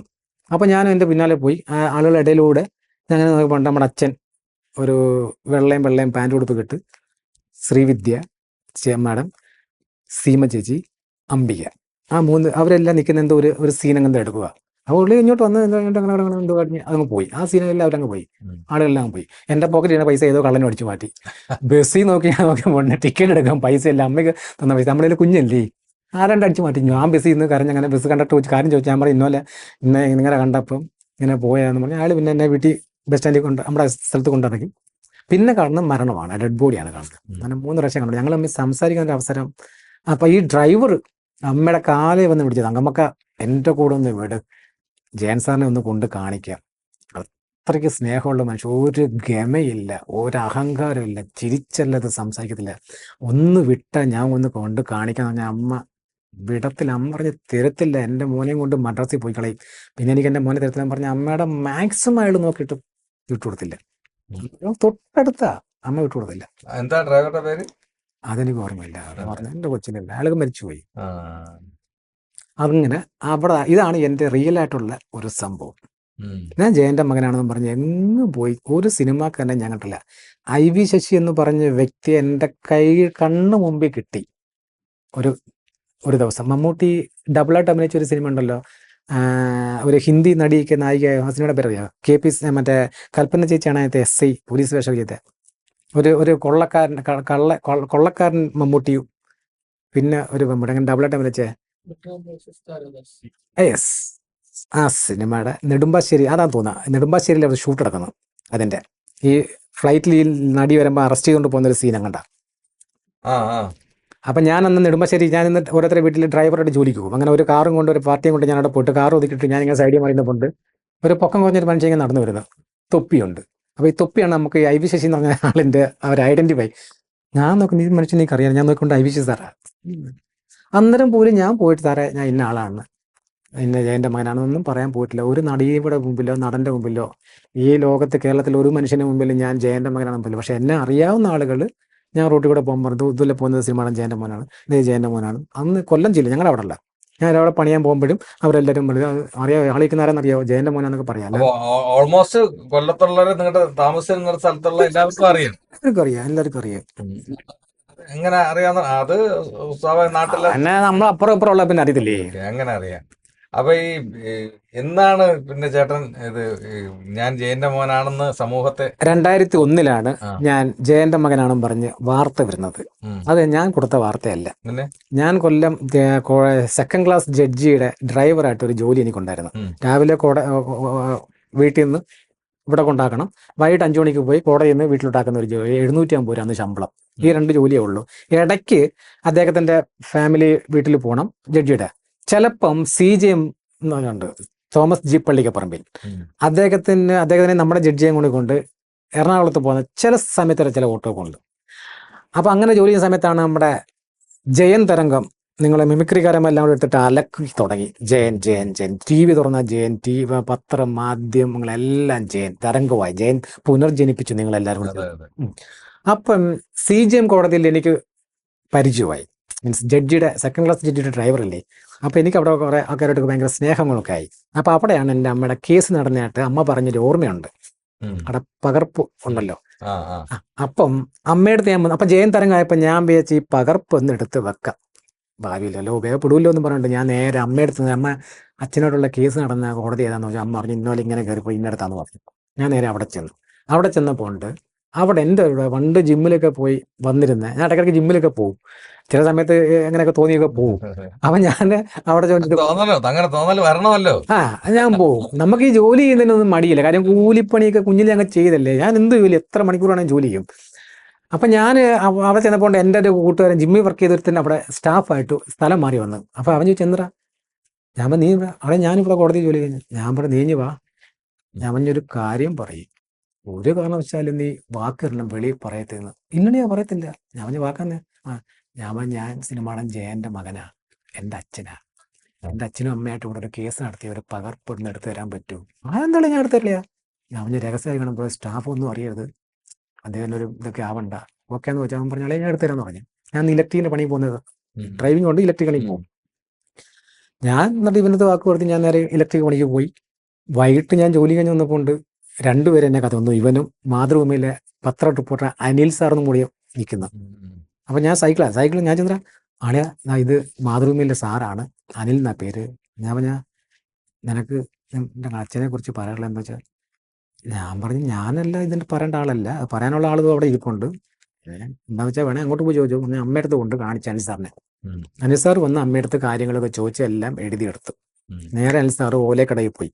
അന്ന് 2001 അവിടെ ജീവിച്ചിരുന്ന പഴയ കുറേ ആൾക്കാരുണ്ട്, അവരടുത്ത് പോയി ചോദിക്കും, അവിടെ നിന്നെല്ലാം എഴുതിയെടുക്കും. വീണ്ടും അമ്മയുടെ അപ്പം എന്നിടയ്ക്ക് എൻ്റെ ഫോട്ടോ എടുത്തുകൊണ്ടിരിക്കുക, വീണ്ടും അമ്മയടുത്ത് വരും ചോദിക്കും, വീണ്ടും അവിടെ പോയി. അങ്ങനെ 2-3 ആഴ്ചയോളം, ഒരു മാസത്തോളം പുള്ളി കഷ്ടപ്പെട്ട്. കാര്യം ഇത് ചുമ്മാ ഇടാൻ പറ്റുന്നൊരു വാർത്തയല്ലല്ലോ, ഇതിൻ്റെ എല്ലാം ക്ലിയർ ആവണമെന്ന് അങ്ങനെ ചോദിച്ച് മറിച്ചിട്ട് അന്ന് കമ്പ്യൂട്ടറിനകത്ത് നമ്മുടെ തലയൊക്കെ അങ്ങോട്ട് മാറ്റി മുടി മാറ്റി വെച്ച് ഇങ്ങനെയൊക്കെ ചെയ്യുന്ന കണ്ടുപിടിച്ച് വരുന്ന സമയം. അപ്പം ഇവർ എൻ്റെ ഫോട്ടോ എടുത്തുകൊണ്ട് ഒരുപാട് ഫോട്ടോ എടുത്ത്, എൻ്റെ പല തരത്തിലുള്ള ഫോട്ടോ എടുത്ത് കമ്പ്യൂട്ടറിനകത്ത് കൊണ്ടുപോയി അച്ഛൻ്റെ വിഗ് എടുത്ത് എൻ്റെ തലയിൽ വെക്കും, എൻ്റെ മുടി എടുത്താൽ അങ്ങനെയൊക്കെ ചെയ്ത് ഓക്കെ ആയി. വാർത്ത ഇടാനായിട്ട് പോകുന്ന ഇങ്ങനെ വീട്ടിൽ വന്നപ്പം എൻ്റെ തലയിൽ ചാരണം പിടിച്ചു. അപ്പം എൻ്റെ ഒരു കൂട്ടുകാരനും ചാരണം, ഞങ്ങൾ ഈ പൈപ്പിൽ വെള്ളത്തിലാണ് കുളിക്കുന്നത്. അപ്പം അവൻ മുട്ട അടിച്ചിട്ട് ചെമ്പരത്തി എന്നൊക്കെ തേച്ചെന്നും പറഞ്ഞ് എൻ്റെ അടുത്ത് വന്ന് പറഞ്ഞ് ഞാനും പോയി മുടി പറ്റി അങ്ങ് വെട്ടി. മുട്ട അടിയപ്പോൾ അയാൾ പറഞ്ഞ് ഇത്രയും വേണമെന്ന് പറഞ്ഞാൽ അയാൾ പറ്റ കുറ്റി ആക്കി താടി പോലെ ആക്കി തന്നു. അന്നേരം ഞാൻ വന്നു, അപ്പം ഫുള്ള് കഷണ്ടിയൊക്കെ അങ്ങൊക്കെ. അന്ന് എനിക്ക് ശരി മുടിയുണ്ട്. അപ്പോൾ ഈ അനിൽ സാർ എന്നിട്ട് പറഞ്ഞു, മുരളി നമുക്ക് ഈ ഫോട്ടോ മതി, ഇതാണ് നമുക്ക് അത്യാവശ്യം എന്ന് പറഞ്ഞിട്ട് അങ്ങനെ അന്ന് കുറ്റി താടിക്കൊണ്ട് അങ്ങനെ ആ ഫോട്ടോ എടുത്തിട്ട് കമ്പ്യൂട്ടർ കൊണ്ട് വീണ്ടും ഇട്ട് നോക്കി എല്ലാം ക്ലിയർ ആക്കിയിട്ട് ഭൂലാൻ ദേവിയെ വെടിച്ചു കൊന്നതിൻ്റെ അന്ന് എൻ്റെ വാർത്ത ഇറക്കുകയാണ്. അനിൽ സാർ പറഞ്ഞു മുരളി രാവിലെ എണീച്ച് കുളിച്ചൊരുങ്ങി നിൽക്കണം. ഞാൻ എന്താ പത്രക്കാരും ചാനലുകാരൊക്കെ വരും, നാളത്തെ ദിവസം മുരളിക്കൊള്ളയാന്ന് പറഞ്ഞു. ഞാൻ പറഞ്ഞു ഓക്കെ, ഞാൻ രാവിലെ എണീച്ച് കുളിച്ചൊരുങ്ങി ഇങ്ങനെ നിൽക്കുക. അന്നേരമുണ്ട് വാർത്ത വന്നിട്ടില്ല, കാര്യം ഭൂലാദേവിയെ വെടിച്ചു കൊന്നു.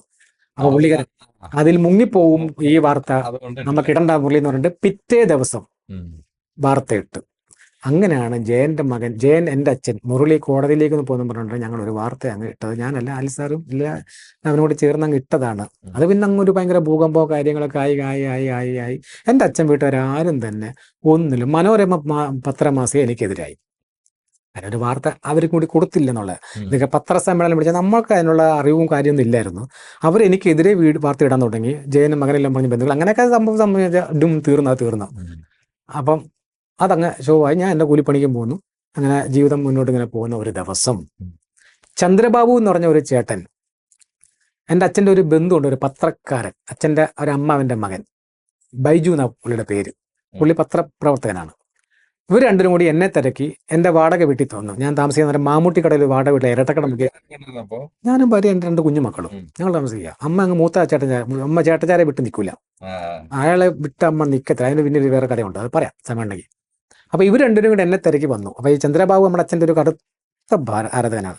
അപ്പോൾ പുള്ളിക്കാരൻ എന്തോ ഒരു ആവശ്യത്തിന് ഈ കൊല്ലം കോടതി വന്നേ, അത് നടന്നില്ല. പുള്ളി ഈ ഡാൻസും അതും മൃദംഗം ഇതൊക്കെ പഠിപ്പിക്കുന്ന ഒരാളാണ്, അതിനൊരു ഇൻസ്റ്റിറ്റ്യൂട്ട് ഉണ്ട്. അപ്പോൾ പുള്ളി പറഞ്ഞൊരു കാര്യം ചെയ്യാം, നമുക്ക് അവനെ ഒന്ന് കണ്ടുപിടിക്കാം എന്നെ എന്ന് പറഞ്ഞ് ഞാൻ താമസിച്ച പത്രവാർത്ത വന്ന തേവള്ളി കച്ചേരിക്കുളം സബ്ജയിൻ്റെ അടുത്ത് കച്ചേരിക്കുളത്തിൻ്റെ കാര്യം വന്നപ്പോൾ അവർ പറഞ്ഞ് ഇവിടെ നിന്ന് മാറിപ്പോയി പുള്ളി ഇന്നടത്താന്ന് പറഞ്ഞ് അങ്ങനെ അവർ തിരക്കി പിടിച്ച് എൻ്റെ വീട്ടിൽ വന്നു. അവർ ഉച്ച സമയം ഞാൻ TV കണ്ടുകൊണ്ടിരുന്ന സമയത്ത് ഇവർ വന്ന് എൻ്റെ അത് പരിചയപ്പെട്ട് ഞാൻ പറഞ്ഞു വാ കയറി വന്ന് പറഞ്ഞു. അങ്ങനെ അന്ന് എൻ്റെ ഒരു രൂപ കണ്ടിട്ട് അവർ പറഞ്ഞു, മുരളി ഇങ്ങനെ ജീവിക്കേണ്ട ഒരാളല്ലല്ലോ, മുരളി അറിയപ്പെടണം, അതുകൊണ്ട് മുരളി ഇറങ്ങണം. ഞാൻ പറഞ്ഞു എനിക്ക് താല്പര്യമില്ല, സത്യം, ഞാൻ ഉമ്മ പറഞ്ഞതല്ല, വെറുതെ പറയല്ല, മക്കൾ സത്യം. ഞാൻ പറഞ്ഞു എനിക്ക് താല്പര്യമില്ല, അയാൾ ഇന്നും ജീവിച്ചിട്ടുണ്ട്, ഫോൺ നമ്പർ ഞാൻ തരാം. അപ്പോൾ ബൈജു ജീവിച്ചിട്ടുണ്ട്. അതെന്താ? ഞാൻ പറഞ്ഞു എനിക്ക് കൈത്തൊഴിലറിയാം, എനിക്ക് 2 മക്കളുണ്ട്, ഞാൻ എൻ്റെ ജോലിപ്പണിയും ചെയ്ത് ഞാൻ എൻ്റെ കുഞ്ഞുങ്ങളെ വളർത്തിയേ പറ്റൂ, അവരെ ഞാൻ ജന്മം നൽകിയ അച്ഛനാണ്, അതുകൊണ്ട് എനിക്ക് ഈ പരിപാടി നിലവാ. ബൈജു പറഞ്ഞു മുരളി ഈ കഥയൊക്കെ ഞങ്ങൾക്ക് എല്ലാവർക്കും അറിയാവുന്നതാണ്, കുടുംബക്കാർക്കല്ല, മുരളി ഇങ്ങനെ ഇരിക്കരുത്, മുരളി ഇറങ്ങണം എന്ന് പറഞ്ഞ അവരാണ് എന്നെ 2ാമത്തെ പ്രാവശ്യം പിടിച്ചിറങ്ങി. പക്ഷെ അവരൊന്നും വാർത്തയൊന്നും ആക്കിയില്ല. അവർ കൊട്ടാരക്കര പൂവറ്റൂർ എന്ന് പറഞ്ഞ സ്ഥലമുണ്ട്, അവിടെ ഒരു മണികണ്ഠൻ ചേട്ടനുണ്ട്, അത് നമ്മുടെ നാടക കമ്പനി KPC അവരുടെ തോപ്പിൽ പസി സാറിൻ്റെ വീട്ടിനടുത്തുള്ളവരാ. ഇവരുടെ മണികണ്ഠൻ ചേട്ടൻ അവർ അച്ഛനൊക്കെ അവർക്കാണ് ഈ തോപ്പിൽ പസി സാറിൻ്റെ വീട്ടിലെ കൃഷിയും കാര്യങ്ങളൊക്കെ ജോലി ചെയ്ത അങ്ങനെ ഒരു ബന്ധമുണ്ട് അവർക്ക്, ഒരു കുടുംബ ബന്ധം പോലെ അവിടെ. ആ തോപ്പിൽ പസി സാറിന് അങ്ങനെ ഒരു കുടുംബമുണ്ട് അവിടെ, ആര് ജോലി ചെയ്താലും തോപ്പിൽ പസി സാറിൻ്റെ ബന്ധുവിനെ പോലെ അവിടെ സ്വതന്ത്രമാണ്. അപ്പം മണികണ്ഠൻ ചേട്ടൻ എന്നെ ഒന്ന് കാണണം എന്ന് അറിഞ്ഞു, വന്നു, കണ്ടു എന്നെ ഒന്ന്. പുള്ളിക്ക് അന്നത്തെ അവർ എൻ്റെ ഇതിലൊക്കെ പുള്ളി അതിശയായിപ്പോയി ഇങ്ങനെ. അപ്പോൾ പുള്ളി പത്രവാർത്ത 2001 കണ്ടിട്ടുണ്ട്, നമ്മളെ തിരക്കൊന്നുമില്ല. അങ്ങനെ പുള്ളി എൻ്റെ അടുത്ത് പറഞ്ഞു, മുരളി ഒരു കാര്യം ചെയ്യും, കലാരംഗത്ത് ഇറങ്ങാൻ ഒരു അവസരം ഞാൻ ഒപ്പിത്തരാം, മുരളി ഞാൻ KPCയിൽ ജോയിൻ ചെയ്യിപ്പിക്കാനുള്ള വകുപ്പ് ഞാൻ നോക്കട്ടെ, എനിക്ക് അവിടെ ആളുണ്ടെന്ന് പറഞ്ഞു. അങ്ങനെ എന്നെയും കൊണ്ട് മണികണ്ഠൻ ചേട്ടൻ നേരെ KPCയിൽ പോയി. പ്രദീപ് എന്ന് പറഞ്ഞൊരു വ്യക്തിയുണ്ട്, അതായത് നമ്മുടെ തോപ്പിൽ പാസി സാറിൻ്റെ അനിയൻ കൃഷ്ണപിള്ള സാറിൻ്റെ മകൻ തോപ്പിൽ പ്രദീപ്. അന്ന് പുള്ളി KPCയിലെ സെക്രട്ടറിയും നാടക നടനൊക്കെയാണ്. പുള്ളിയെടുത്ത് പോയി എൻ്റെ ഒരു കാര്യം പറഞ്ഞു. അപ്പോൾ പുള്ളി പറഞ്ഞ് ഞാനൊന്ന് അവതരിപ്പിക്കട്ടെ എന്ന് പറഞ്ഞ് പുള്ളി അവിടുത്തെ സെക്രട്ടറിയും പ്രസിഡന്റിനൊക്കെ കാര്യം പറഞ്ഞു. അങ്ങനെ എന്നെ ഒരു ദിവസം അവിടെ ക്ഷണിച്ചു.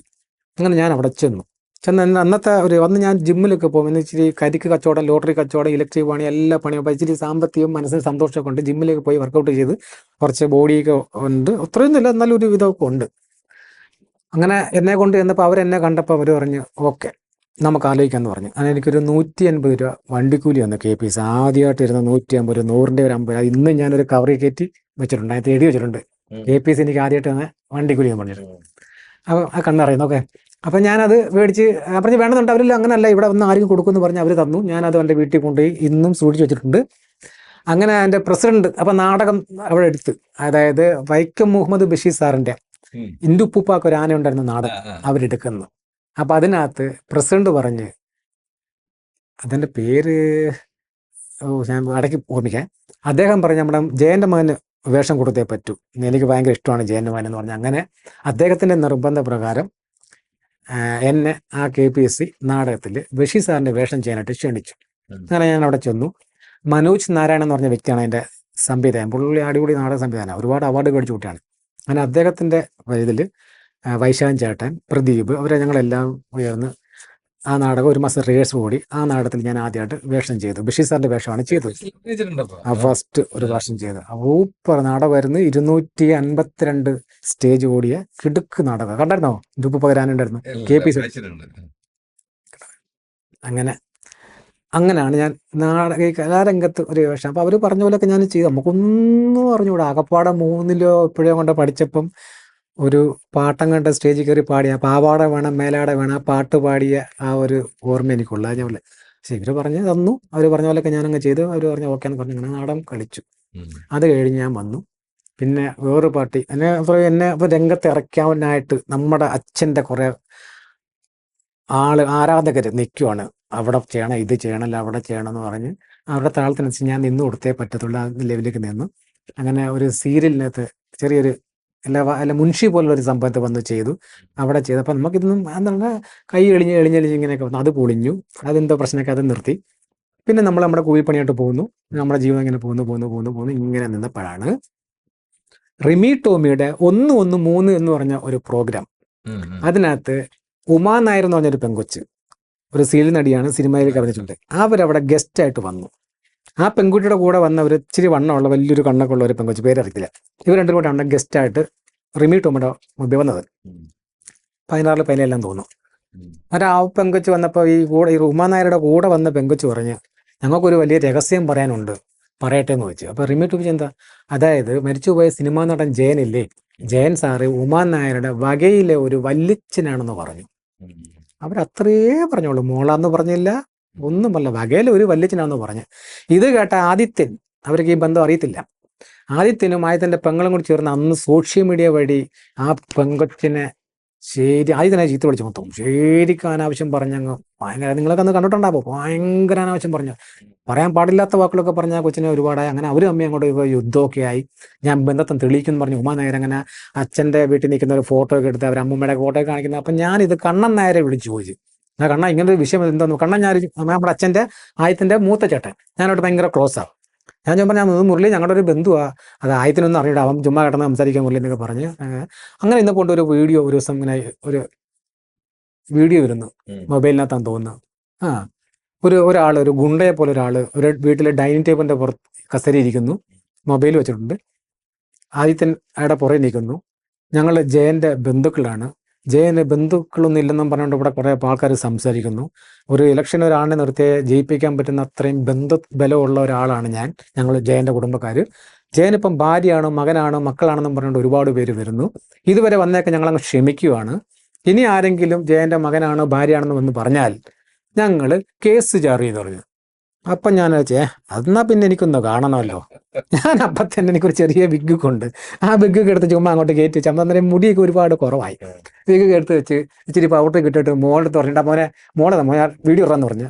അങ്ങനെ വീഡിയോ എടുത്ത് ഞാൻ പറഞ്ഞു, ഞാനാണ് സിനിമാ നടൻ ജയൻ്റെ മകൻ, എൻ്റെ പേര് മുരളി ജയനാണ്, ഞാൻ KPSC നാടകം കളിച്ചിട്ട് നിൽക്കുന്ന പാർട്ടിയാണ്, എനിക്കെതിരെ കേസ് ചാർജ് ചെയ്യാനുള്ള ഏതെങ്കിലും പട്ടികളോ പൂച്ചകളോ ഒന്ന് വാക്കെന്ന് പറഞ്ഞാൽ മതി, എൻ്റെ അച്ഛൻ കുടുംബത്തിലുണ്ടെങ്കിൽ ഇന്ന് വാ കേസ് പറയാൻ ഞാൻ തയ്യാറെന്ന് പറഞ്ഞ്. ആദ്യത്തിനുമില്ല, ആ ഗുണ്ടെന്ന് പറഞ്ഞ ആളുമില്ല, ഗുണ്ടല്ല ആള്, ഞാനങ്ങനെ പറയുന്ന എല്ലാം നിശബ്ദം. ജനത്തിന് സംശയമായി. ഇതെന്താണ്? ഉമാ നായർ എന്നിട്ട് പറഞ്ഞ് വകയിലൊരു വല്യച്ഛനാണ്, അവരെ ആയിത്തനും പെങ്ങളും കയറി അവർക്കെതിരെ ഭയങ്കര പ്രശ്നം ഉണ്ടാക്കി. ഒരാൾ എന്ന് പറയുന്നത് ജയൻ്റെ മകനാണെന്ന് ഇവരാരും മിണ്ടുന്നില്ല. സംസാര വിഷയമായി, പ്രശ്നങ്ങളായി. ഉടനെ ശ്രീകുമാരൻ തമ്പി എന്ന് പറയുന്ന ആള് നിയന്ത്രിക്കുന്ന ജയൻ കലാ സാംസ്കാരിക വേദിയിലെ കുറെ ഗുണ്ടകൾ ഇവിടുന്ന് അങ്ങ് വന്ന് കൊല്ലത്ത് വന്ന് അവിടെ ഇരുന്ന് കുറെ തുരുമ്പെടുത്ത കുറെ കിളവന്മാരെയൊക്കെ അങ്ങോട്ട് പൊക്കിയിട്ട് അവന്മാർക്ക് മദ്യം മേടിച്ചു കൊടുത്തുകൊണ്ട് ജയന് മകനില്ല, ജയന് ഭാര്യയില്ല എന്നും പറഞ്ഞ് കുറെ വീഡിയോ ഞാൻ നോക്കിയിട്ട് പട്ടപ്പട്ട വീഡിയോ വരുന്നത്. ഞാനപ്പോൾ തന്നെ വീഡിയോ എടുത്ത് മൊബൈൽ എടുത്തുകൊണ്ട് ഈ പറഞ്ഞ ടീമിനെല്ലാം പോയി കണ്ട് ഞാൻ പറയാൻ പറഞ്ഞു. അവർ ഞങ്ങളെ കൊണ്ട് പറയിപ്പിച്ചാണ്, അവർ ഞങ്ങൾക്ക് വെള്ളം തന്നു അത് എന്നൊക്കെ പറഞ്ഞ് ഞാൻ എല്ലാം മറുപടി ഇട്ടിട്ട് അന്ന് ഞാൻ ഭയങ്കരമായിട്ട് അങ്ങ് യുദ്ധം ചെയ്ത് നമ്മൾ പെട്ടു. അപ്പം അതിന് തെളിവ് കൊടുക്കണം, പറഞ്ഞാൽ പോരാ. ഒരാൾ വന്ന് ജയൻ്റെ മകനാണെന്ന് പറയുമ്പോൾ അത് തെളിവ് സഹിതം കൊടുക്കേണ്ട ഉത്തരവാദിത്തം പറയുന്ന വ്യക്തിയായി എനിക്കുണ്ട്. ഇല്ലേ? എൻ്റെ അമ്മേൻ്റെ തെളിവ്, അതിനപ്പുറത്താണ് തെളിവ്. എൻ്റെ അമ്മയെ കൊണ്ട് ഞാൻ വീഡിയോ ഇട്ടിപ്പിച്ചത്, എൻ്റെ അമ്മയെ കൊണ്ട് മൊത്തവും പറയിപ്പിച്ചിട്ടുണ്ട്. അപ്പം തെളിവ് കൊടുക്കണം.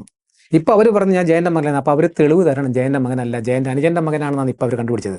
അതവിടെ നിൽക്കട്ടെ. അപ്പോൾ ഇങ്ങനെ വന്ന് പിന്നെ അവസാനം ഇവരൊരു വീഡിയോ വരുന്നത് എങ്ങനെ പറഞ്ഞാൽ ഈ വീട്ടിൽ അങ്ങനെ ഒരു സ്ത്രീയും മകനും ഇല്ലെന്നും പറഞ്ഞ ഒരു വീഡിയോ. മണ്ടന്മാരാ ഈ ജനകല സംസ്കാര വേദി എന്ന് പറഞ്ഞാൽ മൊത്തം മണ്ടന്മാരാ, സ്റ്റാൻഡിങ് ഇല്ല. ആദ്യമത്തെ പറഞ്ഞ വീഡിയോ ജനവും ഞങ്ങളൊക്കെ നോക്കുന്നു, ഈ വീട്ടിൽ അങ്ങനെ ഒരു സ്ത്രീ, ജയൻ്റെ വീട്ടിൽ അങ്ങനെ ഒരു സ്ത്രീയും അങ്ങനത്തെ കുഞ്ഞും ഇല്ല. രണ്ടാമത്തെ വീഡിയോ വരുന്നു, അവിടെ പശുവിനെ കറക്കാൻ നിന്ന കറവക്കാരൻ്റെ മകനാണിവൻ. അവിടെ പശു ഉണ്ടായിരുന്ന കറവണ ഈ പെണ്ണുമ്പോൾ അവിടെ ജോലിക്ക് നിന്നെയാണ്. അപ്പോൾ ഈ കറവക്കാരനും അത് പിച്ചാത്തിപ്പാല എന്ന് പറഞ്ഞാൽ അറിയാൻ പറഞ്ഞാൽ കുഴപ്പമില്ല, സോറി ജനങ്ങളെ ശ്രമിക്കണം. ഇയാളെന്ന് പറയുന്നത് ഇയാളൊന്ന് പറയുന്നു, ഇത് അവിടെ പശു ഉണ്ടായിരുന്നു, അവിടെ കറവ ഉണ്ടായിരുന്നു, ഒരു തമിഴൻ അവിടെ ഒന്ന് കറവ നടത്തുമായിരുന്നു, അവനും ഇവളും കൂടി ചേർന്ന് അങ്ങ് പ്രണയമായി, അവിടെ നിന്ന് പാല് മോഷ്ടിച്ച് വിറ്റു, അങ്ങനെ അവനിലുണ്ടായ ചെറുക്കനാണ് ഇവൻ. അപ്പൊ ജനം ചോദിച്ചത് അതെങ്ങനെ? ജയന്റെ ലുക്ക് എന്നല്ലോ പുള്ളിയെ കാണുമ്പം, പുള്ളിക്ക് ആരോഗ്യമില്ല, ശരീരമില്ല, സൗന്ദര്യമൊക്കെ ഇച്ചിരി കുറവ്, അത് നമ്മുടെ ജീവിതം കട്ടപ്പാടും കൂട്ടി മൈക്കാട് പണി കൈവണ്ടി പണിയൊക്കെ ആണല്ലോ. അത് പോട്ടെ, ഞങ്ങൾക്ക് വിശ്വാസമാണ്. പക്ഷേ ഈ കറവക്കാൻ എങ്ങനെ ഉണ്ടാവും ഈ ജയന്റെ ലുക്കുള്ള മോൻ? ഈമാര് മൊത്തവും പൊട്ടന്മാര്. അത് കഴിഞ്ഞ് പിന്നെ കുറേ വീഡിയോ ഇട്ടിട്ട് ഇപ്പം ലാസ്റ്റ് വന്ന് നിൽക്കുന്നത് ഞാൻ ജയന്റെ അനുജൻ സോമൻ നായരുടെ മകനാണ്. അവിടെ വരെ എത്തി, കുടുംബത്തിൽ അങ്ങുമായി. പിന്നീട് പറഞ്ഞു ഇവൻ അവിടെ ഉള്ളതല്ല, ഇതാ അവിടെ കറവക്കാരൻ്റെ മോനും അല്ല, ഒന്നുമില്ല, പക്ഷെ ഇയാൾ അവിടെ ജനിച്ചയാണ്, ആ വീട്ടിലുള്ളയാണ്. ഇപ്പൊ പറയുന്നത് ഇല്ല, ആ ജയന്റെ അനിയൻ സോമൻ നായരുടെ മകനാണ്. ജയന് മകനില്ല, ജയൻ കല്യാണം കഴിച്ചിട്ടില്ല. അവിടെ വരെ എത്തി. അപ്പൊ ബന്ധമായി, ആ വീട്ടിൽ ഓക്കെ ആക്കി. റേഷൻ കടി വേണമെങ്കിൽ നമ്മൾ എഴുതി ചേർക്കാം, അവിടെ വരെ ആക്കി. താല്പര്യം ഇല്ല, ഇങ്ങനെ നിൽക്കുവാണ്. അമ്മ ഇപ്പൊ എന്താണ് പറയുന്നത്? അമ്മ മരിച്ചുപോയി. 3 വർഷമായി. 3 വർഷമായി. അമ്മ ഇപ്പോഴും പറയുന്നില്ല, അപ്പോഴും പറഞ്ഞില്ല, ഒന്നേ പറഞ്ഞുള്ളൂ, അത് ഞാൻ കൃഷ്ണനായരുടെ മോനാണ്, ബേബിയുടെ മോനാണെന്ന്. എൻ്റെ അമ്മ തിരിച്ച് പറഞ്ഞിട്ടില്ല. നമ്മുടെയൊക്കെ അമ്മയെ തീരുമാനിക്കുന്നത് നമ്മുടെ അമ്മയല്ലേ, അല്ലാതെ അച്ഛന്മാരല്ലല്ലോ, സമൂഹത്തിലുള്ളവരല്ലല്ലോ. എൻ്റെ അമ്മ പറയുന്നത് ഞാൻ ജയൻ്റെ മോനാന്നാ. എൻ്റെ അച്ഛൻ വീട്ടുകാരെല്ലാം എന്നോട് ആദ്യമേയൊക്കെ മിണ്ടുന്ന സമയത്തൊക്കെ ആദരവോടാണ് സംസാരിച്ചിട്ടുള്ളത്. ഈ എൻ്റെ അച്ഛൻ്റെ അനിയൻ സോമൻ നായരുടെ ഭാര്യ ശ്രീദേവി അമ്മ എന്നെ കാണുമ്പോഴൊക്കെ ബഹുമാനത്തോടു കൂടി തന്നെ അവർ എന്നോട് സംസാരിച്ചിട്ടുണ്ട്. അങ്ങനെയൊന്നും അവർ സംസാരിക്കേണ്ട ആവശ്യമില്ല, പക്ഷെ ഭയങ്കര ബഹുമാനത്തോടു കൂടി തന്നെ അവർ കാര്യം അവർക്കൊന്നും എന്നെ ഒന്നും പറയാൻ പറ്റത്തില്ല. ആ ബന്ധമുണ്ടല്ലോ. സോമൻ നായർ ഇപ്പോഴും ഉണ്ടോ? ആളിയും മരിച്ചുപോയി. ഭൂലോകം ആദിത്യനാണ് ഏറ്റവും വലിയ കുഴപ്പം. അങ്ങേര് അത്ര വലിയ കുഴപ്പമില്ലെന്ന്, പക്ഷെ അങ്ങേര് മൊത്തം നശിപ്പിച്ചു. പെണ്ണുപിടിയുടെ ഉസ്താദ്. തീപ്പെട്ടി കമ്പനി കൊണ്ട് എൻ്റെ അച്ഛൻ്റെ കാരണത്ത് 2 സ്ത്രീകളെ കൊണ്ടാണ് ഡെയിലി പോകുന്നത് അവിടെ തീപ്പെട്ടി കമ്പനി. അവസാനം അതും വിറ്റ് അവിടെ നിന്ന് ഇറങ്ങി അവിടെ കിടന്ന് പ്രശ്നം ഉണ്ടാക്കി, അടി മേടിച്ചു, എല്ലാം പറഞ്ഞു. എല്ലാം പറയും. എൻ്റെ അമ്മ ഇന്ന് ജാതി പേര് പറഞ്ഞുകൊണ്ടാണ് ആദിത്യൻ ചീത്ത വിളിക്കുന്നത്.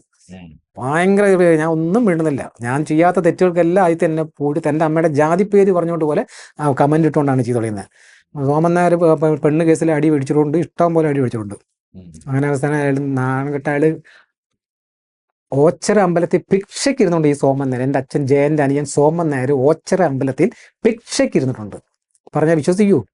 ഞാനും എൻ്റെ അമ്മയും ഒരു പ്രാവശ്യം എവിടെ പോകാനായിട്ട് വന്നപ്പോൾ ഒരാൾ കൂടി തങ്കമ്മക്ക ഒരു കാര്യം പറഞ്ഞോ. അപ്പോൾ അമ്മ വെച്ച് എന്തുവാ തങ്കമ്മക്ക നിങ്ങളുടെ അനിയൻ തോണ്ട ഓച്ചറ അമ്പലത്തിൽ ഭിക്ഷ ചെയ്യുന്നത്. ഞാൻ സത്യം കള്ളം പറയുന്നില്ല, കഴിഞ്ഞിട്ട് പറയാം, 2 മക്കളാണ് സത്യം.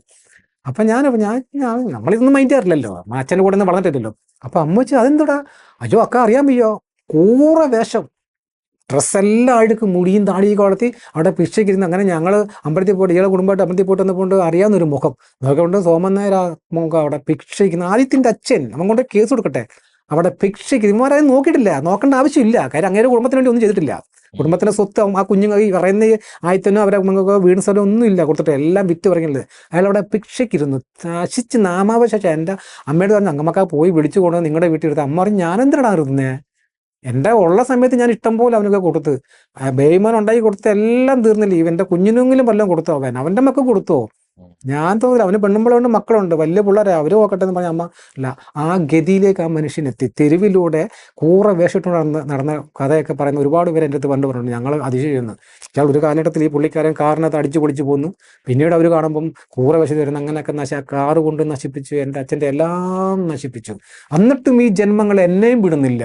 ജയൻ്റെ മകനാണ് ഞാനെന്ന് പറയുമ്പോൾ എൻ്റെ തെളിവ് എൻ്റെ അമ്മയാണ്. പിന്നെ എൻ്റെ ഈ കോലം വേണമെങ്കിൽ വിശ്വസിക്കാം, അല്ലെങ്കിൽ വിശ്വസിക്കണ്ട. പക്ഷെ എൻ്റെ അമ്മ പറഞ്ഞതിനപ്പുറത്ത് എനിക്ക് വേറൊന്നുമില്ല, അല്ലേ? അമ്മ പറഞ്ഞ വീഡിയോ എൻ്റെ കയ്യിലുണ്ട്, യൂട്യൂബിൽ കിടപ്പുണ്ട്. ഇവിടെ കുറെ. അപ്പം ഞാൻ തെളിയിക്കാൻ തയ്യാറാണെന്ന് ഞാൻ പറയുന്നു. ഇന്നും ഞാൻ തയ്യാറാണ്. നുണപരിശോധന ഉണ്ടോ ഞാൻ ചെയ്യാം. അല്ല വേണ്ട, വിട്. നിയമപരമായ നുണപരിശോധനയ്ക്ക് ഞാൻ തയ്യാറാണ്. അമ്മ ഉണ്ടെങ്കിൽ അമ്മയെ കൊണ്ട് ഞാൻ ചെയ്യിപ്പിക്കും. അമ്മ പോയി ഞാനുണ്ട്, ഞാൻ ചെയ്യാം. പിന്നെ മയക്കുമരുന്ന് കണ്ടൊക്കെ കുത്തിവെച്ച് അങ്ങനെയൊക്കെ ടെസ്റ്റ് ഉണ്ടല്ലോ. ഏതോ ഒരു ക്രിസ്ത്യൻ സിസ്റ്ററെ കൊന്നപ്പോൾ അങ്ങനെയൊക്കെ പള്ളിയിൽ അച്ഛന്മാരെ ആ ടെസ്റ്റ് വേണോ ഞാൻ ചെയ്യാം, DNA വേണോ ചെയ്യാം, പൈസ ഞാൻ ഇറക്കും. ഇതിനൊക്കെ ചിലവാകുന്ന പൈസ ഞാൻ ചിലവാക്കും. ഈ മയക്കുമരുന്നൊക്കെ എത്ര ലക്ഷം എനിക്കുണ്ട്. പക്ഷെ DNA-ക്ക് ചെറിയ എമൗണ്ടുകളും 2016, 17, 13,000 ആയിരുന്നു. ഇപ്പം ഒരു 20,000 25,000 ഞാൻ ഇറക്കാൻ തയ്യാറാണ്. ആ ഡിസംബർ മാസത്തിൽ എനിക്ക് 1,05,000 കിട്ടും. ഒരു ചിട്ടിയുണ്ട്. ആ ചിട്ടി ഡിസംബർ മാസത്തിൽ വരാമെങ്കിൽ സത്യം എനിക്ക് ഒരുപാട് ആ പൈസ കൊണ്ട് ഞാൻ ചെയ്യാൻ തരാം. അതിന് മെനക്കെടാൻ വരുന്ന ആദിത്യനോ ലക്ഷ്മി ശ്രീദേവി നായരക്കോ ജയൻ കലാ സാംസ്കാരിക വേലി ഏതവൻ വന്നാലും ശരി 10,000 രൂപ ഞാൻ ഒരു ദിവസം ശമ്പളം കൊടുക്കും. ഞാൻ തയ്യാറാ. അവർ വരുന്നില്ല, എന്താ അവരത്തെ? അവർ വരാൻ പറ, ഞാൻ തയ്യാറാ. നിങ്ങളൊക്കെ പറ, ചാനലെല്ലാം കൂടെ കൂടി എന്ന് പറയാം. ജയൻ്റെ മോൻ എന്ന് പറയുന്ന മുരളി എന്ന് പറഞ്ഞാൽ, അല്ലെങ്കിൽ മുരളി ജയൻ തയ്യാറാണ് DNA-ക്ക് എന്ത് ടെസ്റ്റിനും തയ്യാറാണ്. എനിക്ക് ഒന്നിനും ഞാൻ പിന്നോട്ടേക്കത്തില്ല. ഞാൻ നിങ്ങൾ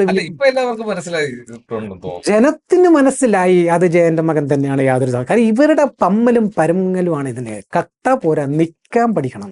അതിനെ തെരുവി കടന്ന് വളരണം. ഞാൻ നിൽക്കും, എന്ത് പ്രശ്നം വന്നാലും ഞാൻ അവിടെ നിൽക്കാം. എനിക്ക് അറിയാം എങ്ങനെ നിൽക്കണമെന്ന്. മനസ്സിലായി? ഇവന്റെയൊക്കെ സ്ഥാനത്ത് ഞാനാണെങ്കിൽ അത് സോമൻ നായരുടെ മോനാക്കി ഞാൻ മാറ്റി തന്നെ. അതിനുള്ള കഴിവ് എനിക്കുണ്ട്. അതിന് പറയും കാര്യം സ്റ്റാൻഡിംഗ് ആയിട്ട് നിന്ന് ആദ്യം മൂലേ പറഞ്ഞിരുന്നെങ്കിൽ ഇത് ജനം വിശ്വസിച്ചു തന്നെ. ഇവർ മാറ്റി പറഞ്ഞു അവിടെ ഇല്ല കറവക്കാരൻ്റെ മോൻ, പിന്നെ അവിടെ ജനിച്ചാണ് മറ്റേയാണ് മറിച്ച്. കണ്ണൻ നായർ ഒരു എന്നെ തിരക്കി വന്നു. അതാണ് അതിനെക്കാട്ടി മുട്ടൊരു കോമഡി. എനിക്ക് ഈ വലിയൊരു ആഗ്രഹം. ഈ കണ്ണൻ നായർ അവൻ എറണാകുളത്താണ്. അവൻ്റെ ജീവിതം മൊത്തം അവിടെ കളഞ്ഞവൻ. കണ്ണൻ നായർക്ക് ഒരു നേരത്തെ ആഹാരം മേടിച്ചു കൊടുക്കണം എനിക്ക് പണ്ട് മുതലേ ഒരു ആഗ്രഹം. അപ്പോൾ ഞാൻ പലരിടത്തും പറഞ്ഞു കണ്ണൻ നായർ എനിക്കൊന്ന് കാണണം. കാര്യം അവൻ എന്നെ വന്ന് കാണുമ്പോൾ സംസാരിക്കുകയൊക്കെ ചെയ്യും. ഭയങ്കര സ്നേഹമാണ്. ആയത്തിന് റൊട്ടിച്ച് കാണുമ്പോൾ ഭയങ്കര സ്നേഹമൊക്കെയായിരുന്നു കേട്ടോ. അപ്പോൾ കണ്ണൻ നായർ ദിവസം എന്നെ തേടി വന്നു. അപ്പോൾ ഇവൻ്റെ ജോലി എന്ന് പറഞ്ഞാൽ ആരെങ്കിലും പോയി കാണുക, മാക്സിമം അവരുടെ കയ്യിൽ നിന്ന് ഒരു 10,000 രൂപ വരെയെങ്കിലും അവൻ ഈടാക്കും വെള്ളം അടിക്കാൻ. അച്ഛൻ്റെ ഒരു വാച്ച് കൊണ്ട് അത് കൊണ്ടിട്ട് കൊടുത്ത് അങ്ങ് സുഖിപ്പിക്കും. 2,000, 1,000 ഒക്കെ മേടിക്കും, ഗൂഗിൾ പേ ഒക്കെ ചെയ്യിപ്പിച്ച് ഇയാൾ അതൊക്കെ പോട്ടെ, അയാളുടെ ജീവിതമാർഗ്ഗം. അവൻ്റെ ജീവൻ അവനെ നശിപ്പിച്ചത് ഈ കണ്ണൻ നായർ എന്ന വ്യക്തിയെ നശിപ്പിച്ചത് എൻ്റെ അച്ഛൻ്റെ അനുജൻ്റെ കുടുംബമാണ്.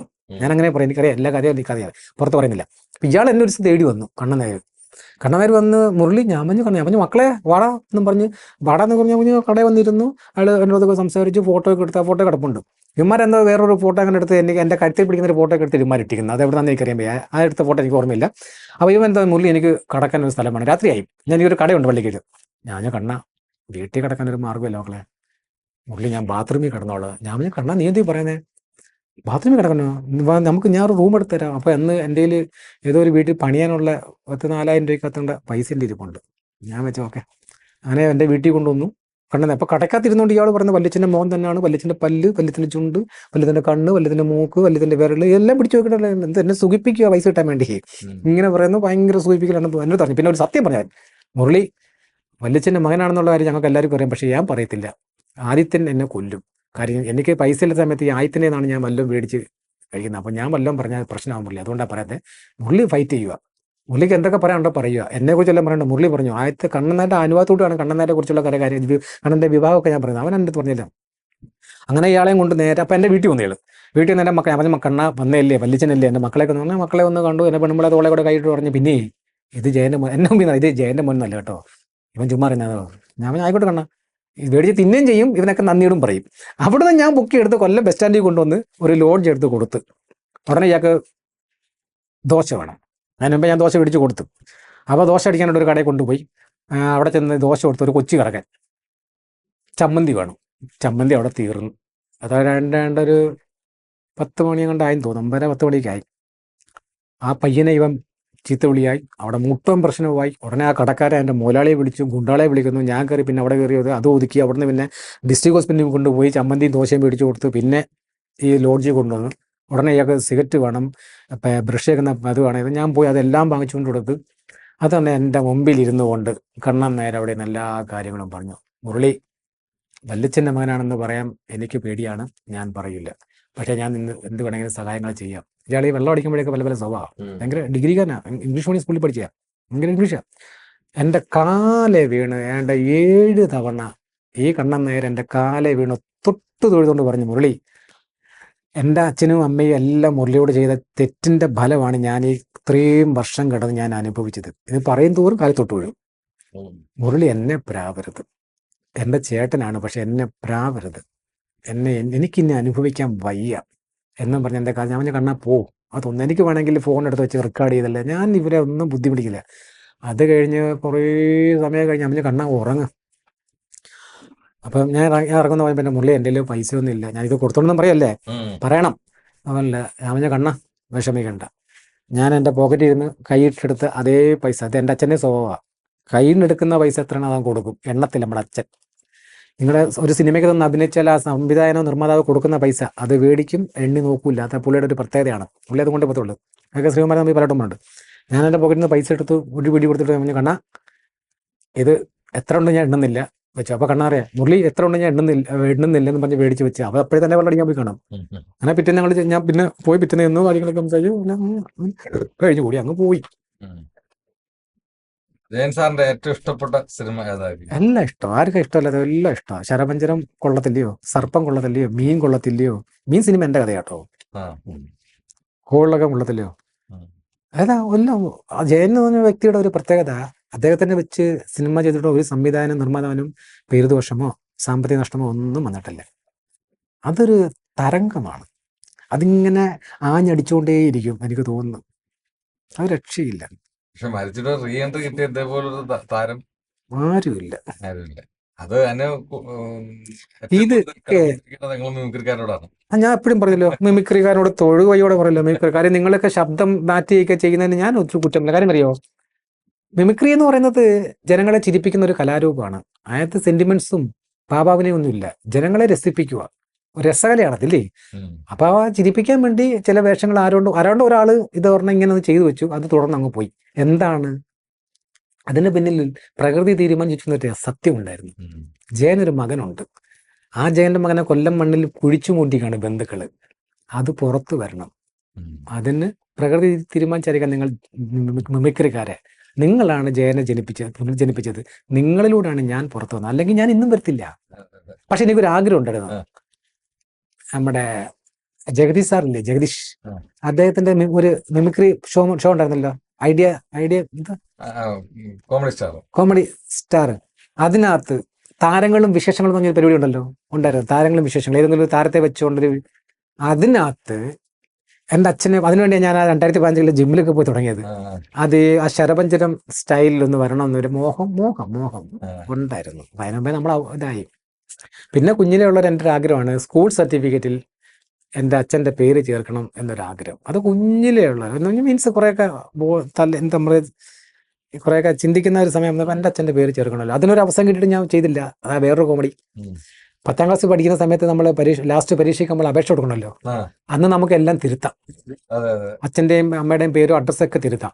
എൻ്റെ കൂടെ പഠിച്ചവരെല്ലാവരും എന്നിട്ട് പറഞ്ഞാണ്ടാ, നീ ജയന്റെ പേര് എഴുതി കൃഷ്ണനായി അല്ലല്ല, അത് അമ്മ അറിയുന്നില്ല. അമ്മയ്ക്ക് അതിനെ കുറിച്ചുള്ള അമ്മ 2ാം ക്ലാസ് 7ാം ക്ലാസ് വരെ 6ാം ക്ലാസ് വരെ പഠിച്ചോളാം. പഴയ 7ാം ക്ലാസ് വരെയാ. അന്ന് 7 പഠിച്ച ടീച്ചറാ. അപ്പൊ അത് അമ്മ അറിയില്ല. നമ്മുടെ സ്കൂളിൽ ഞങ്ങൾ കൂട്ടുകാർ തന്നെ ഇതെല്ലാം ഫില്ലപ്പ് ചെയ്ത് കൊടുക്കുന്നത്. അമ്മയുടെ ഒപ്പൊക്കെ ഞാൻ ഇടുന്നത് പ്രോഗ്രസ്.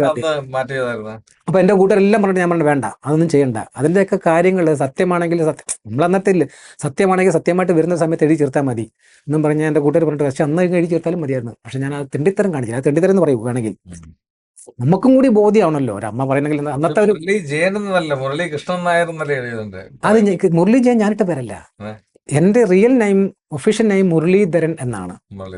അപ്പൊ ഈ മുരളീധരൻ ഞാനിങ്ങനെ ആലോചിക്കും, കൂലിപ്പണി എന്നെ എന്നും പണി, രാവിലെ പോയി പണിക്ക് വരുന്നു, വൈകുന്നേരം ആകുമ്പോൾ പണം തീരുന്നു. എനിക്ക് പൈസ ഒന്നും സൂക്ഷിക്കുന്ന ഇഷ്ടമല്ല, ഓട്ടക്കൈയാണ്. പിന്നെ പൈസയൊക്കെ എൻ്റെ വീട്ടിലോട്ട് കൊടുക്കും, അവരെടുത്ത് ചിലവാക്കും. എത്ര ഒരു 10,000 രൂപയോ അല്ലെ 1,00,000 രൂപ കൊണ്ട് എൻ്റെ പോക്കറ്റ് വെച്ച് പിറ്റേന്ന് എൻ്റെ പെണ്ണുമ്പിളായിട്ട് ചിലവാക്കും. എന്തേടിന്ന് നോക്കത്തില്ല, ഞാൻ എൻ്റെ ജോലിക്ക് പോകുന്ന സൈക്കിളാണ്. അപ്പം അതൊന്നും എനിക്ക് ഇഷ്ടമുള്ള കാര്യമില്ല. ഈ പണം ഒന്നും സമ്പാദിക്കുന്നത് ഇഷ്ടമല്ല. അല്ലെങ്കിൽ അതൊക്കെ ഈ കുഞ്ഞിലെ കൈ വന്ന് ചിലവാക്കി അങ്ങെന്തോ എനിക്ക് ഡ്രൈവിങ്ങിനോടൊന്നും ഇഷ്ടമല്ല. അതൊക്കെ ഒരുപാട് ഓടി എല്ലാം മടുത്തുപോയി. ശരി. അപ്പൊ ജെയിൻ സാറിന് എന്തോ ഒരു അഫെയർ ഉണ്ടായിരുന്നു ഉള്ളത്? ഒരു അഫെയറും ഇല്ല. ഒരു ഹോസ്റ്റസുമായിട്ടോ അങ്ങനെ എന്തോ ആരെ എവിടെ അയച്ചല്ലേ ശ്രീകുമാരൻ തമ്പി പറഞ്ഞ ഇത്. ജയൻ എന്ന് പറഞ്ഞ ആരാ നിങ്ങൾക്ക് അറിയാവോ? ഒരു നായർ തറവാട്ടിലെ അല്ലെ ഒരു നായർ സമുദായത്തിലെ അറിയപ്പെടുന്ന ഒരു കുടുംബത്തില്ലേ. ജയൻ സാർ എൻ്റെ അച്ഛൻ്റെ കുടുംബമൊക്കെ വലിയ കുടുംബക്കാരാണ്. പഴഞ്ഞി കുടുംബം, അങ്ങനെ കുറേ പേരുണ്ട് കേട്ടോ. കുറേ കുടുംബക്കാരുന്ന വലിയൊരു കുടുംബക്കാരാണ്. ആ കുടുംബത്തിലൊരു വ്യക്തി, ഒരു നേവി ഉദ്യോഗസ്ഥനാകുമ്പോൾ രാജ്യത്തിന്റെ പല സ്ഥലങ്ങളിലും പോയ പല കൾച്ചറും ഒക്കെ കണ്ടിട്ടുള്ള ആള്. പിന്നെ മലയാള സിനിമയിൽ ഒരു ആദ്യത്തെ സൂപ്പർ സ്റ്റാർ പദവിയിലിരിക്കുന്ന ഒരു വ്യക്തി കല്യാണം കഴിക്കാനുള്ള, ഈ എയറോസിനെ കല്യാണം കഴിക്കാനുള്ള യോഗ്യതയുള്ളൂ. എൻ്റെ ഒരു ചോദ്യമാണ്, ഒരു പ്രണയത്തിലൂടെ വേണമെങ്കിൽ പിച്ചക്കരിയും കെട്ടാം നമുക്ക്. ഭിക്ഷയ്ക്ക് നടക്കുന്ന ഒരു സ്ത്രീയോട് സൗന്ദര്യം കൊണ്ട് വേണമെങ്കിൽ ചിലപ്പോൾ കെട്ടിയിരിക്കും. ഞാൻ ചോദിക്കട്ടെ, ഈ മനുഷ്യൻ ഈ ഒരു സ്ത്രീ ഉണ്ടെങ്കിൽ ആ സ്ത്രീ എവിടെ? അവർ ചത്തുപോയോ? ഒരു സ്ത്രീയെ കല്യാണം കഴിക്കാൻ ആലോചിച്ചു എന്നൊക്കെ പറയുന്നല്ലോ. അവർക്ക് അത് എന്താ കാര്യം? അയാളുടെ ശാരീരികമായിട്ട് ബന്ധപ്പെട്ടിട്ടില്ല, ആലോചന നടത്തി. ഇപ്പൊ താങ്കൾ ഒരു പെണ്ണിനെ ആലോചിച്ചു, കുറെ കഴിയുമ്പോൾ ഞാനില്ല പെണ്ണിനെ ആലോചിച്ചെന്ന് പറഞ്ഞാൽ ഇപ്പം നല്ല അവർ ഫാമിലിയോട്ട് വന്നു. ഇപ്പം ഞാൻ പരിചയപ്പെടുമ്പോൾ ഞാൻ അന്ന് കല്യാണം ആലോചന നടത്തിയതിന് സെക്സുമായിട്ട് ബന്ധമില്ലല്ലോ. അങ്ങനെ ആ സ്ത്രീ അവിടെ കാണിച്ചു കോഴിക്കോട് ജീവിച്ചിരിക്കുന്നു പറഞ്ഞു ശ്രീകുമാരൻ തമ്പി. എവിടെ? ഒരു എയറോസ് എന്ന് പറഞ്ഞാൽ എന്താണ്? നമ്മളെന്തിനാ വിവാഹം കഴിക്കുന്നത്? ഇന്നല്ല, 80-ൽ സ്ത്രീകളെ ജോലിക്ക് വിട്ട് ശീലിക്കുന്ന കുടുംബക്കാരെ ആരാ പറയാമോ? താങ്കൾ 80-ലൊക്കെ ഉള്ളതാണോ? 80-ൽ സ്ത്രീകളെ ഒന്നും ഇങ്ങനെയൊന്നും ഒരു കുടുംബക്കാരും ആണുങ്ങളും പെണ്ണുങ്ങളെ ജോലിക്ക് വിടൂല. അങ്ങനെ വിട്ടാൽ അവനെ പെണ്ണെന്നാ പറയുന്നത്. പെണ്ണിന്റെ ചെലവിൽ കഴിയുന്ന എൻ്റെ അറിവ്, എൻ്റെ കുല്ല ഒരു വീട്ടിലും ഏറ്റവും പാവപ്പെട്ട വീട്ടിലെ ആൾക്കാരാണ് തീപ്പെട്ടി കമ്പനി, കയറി വിരിപ്പ്, അങ്ങനെയൊക്കെ പോകുന്നത്. ഒരുതപ്പെട്ട സ്റ്റാൻഡേർഡുള്ള വീട്ടിൽ നമ്മൾ അന്നത്തെ കാലത്തിൽ ഇപ്പോൾ ജയൻ എന്ന് പറഞ്ഞ വ്യക്തി, ഞാനങ്ങ് സമ്മതിക്കുക എയറോസിനെ, അങ്ങനെ എനിക്ക് പറയാൻ പോലും ബാക്കിട്ടുണ്ട്. ആ എയറോസിനെ കല്യാണം കഴിക്കുക. എയറോസിന്റെ ജോലി എന്തുവാ? ഫ്ലൈറ്റിനകത്ത് കയറി അമേരിക്കയിൽ പോവുക, ലണ്ടനിൽ പോവുക, ഗൾഫിൽ പോവുക. അപ്പോൾ എൻ്റെ അച്ഛൻ പുള്ളിക്കാരിയെ കല്യാണം കഴിച്ച് ഷൂട്ടിങ് കഴിഞ്ഞ് വീട്ടിൽ വരുമ്പോൾ പെണ്ണും പൊള്ള അമേരിക്കയിൽ പോയി. അമേരിക്കയിൽ നിന്ന് പെണ്ണുമ്പോൾ വരുമ്പോൾ അച്ഛൻ ഷൂട്ടിങ്ങിന് പോയി. ഇവിടെ എവിടെയാണ് അവരുടെ ജീവിതം ഉണ്ടാകുന്നത്? എന്തിനാ കല്യാണം കഴിക്കുന്നത്? ജീവിതത്തിന് വേണ്ടിയല്ലേ. ഇന്ന് കല്യാണം കഴിക്കുന്നത് ജീവിക്കാൻ വേണ്ടി എന്നല്ല. ഇന്നൊരു ബന്ധം അത്രേ ഉള്ളൂ. രണ്ട് കുട്ടികളെ കല്യാണം കഴിയുന്നത്, പെണ്ണുമ്പളേക്ക് ഒരു കുഞ്ഞിനെ ജനിപ്പിച്ച് കൊടുത്തിട്ട് നേരെ ആൾ ഗൾഫിൽ പോയി കിടക്കുന്നു. കുറേ കഴിഞ്ഞിട്ട് ലീവ് വരുമ്പോൾ അടുത്ത കുഞ്ഞിനെ കൊടുക്കുന്നു, നേരെ ഗൾഫിൽ പോയി കിടക്കുന്നു. കുറേ കഴിയുമ്പോഴത്തെ നാട്ടിൽ വരുമ്പം പെണ്ണുമ്പളേക്കും വേണ്ട, മക്കൾക്കും വേണ്ട. മക്കൾക്ക് അച്ഛനെ അറിയത്തില്ല. അപ്പോൾ മക്കൾ നോക്കുമ്പോഴത്തേക്ക് ചിലവ് വരുന്നത് മൊത്തം അമ്മ, ചോറും കറിയും വെച്ച് തരുന്ന അമ്മ, ഡ്രസ്സ് എടുത്തുന്ന അമ്മ, അച്ഛനെ കുറിച്ചില്ല. കാലഘട്ടം അന്ന് അങ്ങനല്ല. ഞാൻ വിശ്വസിക്കത്തില്ല ജയൻ എന്ന് പറഞ്ഞ വ്യക്തി ഒരു അങ്ങനെ. പ്രേംനസീർ സാർ എന്തുകൊണ്ടാണ് പറയാത്ത? മലയാള സിനിമയിൽ എൻ്റെ അച്ഛൻ്റെ ഗുരു എന്ന് പറയുന്നത് പ്രേംനസീർ സാറാണ്. പ്രേംനസീർ സാറിൻ്റെ ജീവിതം എന്താണോ അതാണ് എൻ്റെ അച്ഛൻ പകർത്തിയ സിനിമയിൽ നിന്ന്. എല്ലാവരോടും ആദരവും സ്നേഹവും അങ്ങനെയാണ് പറയുന്നത്.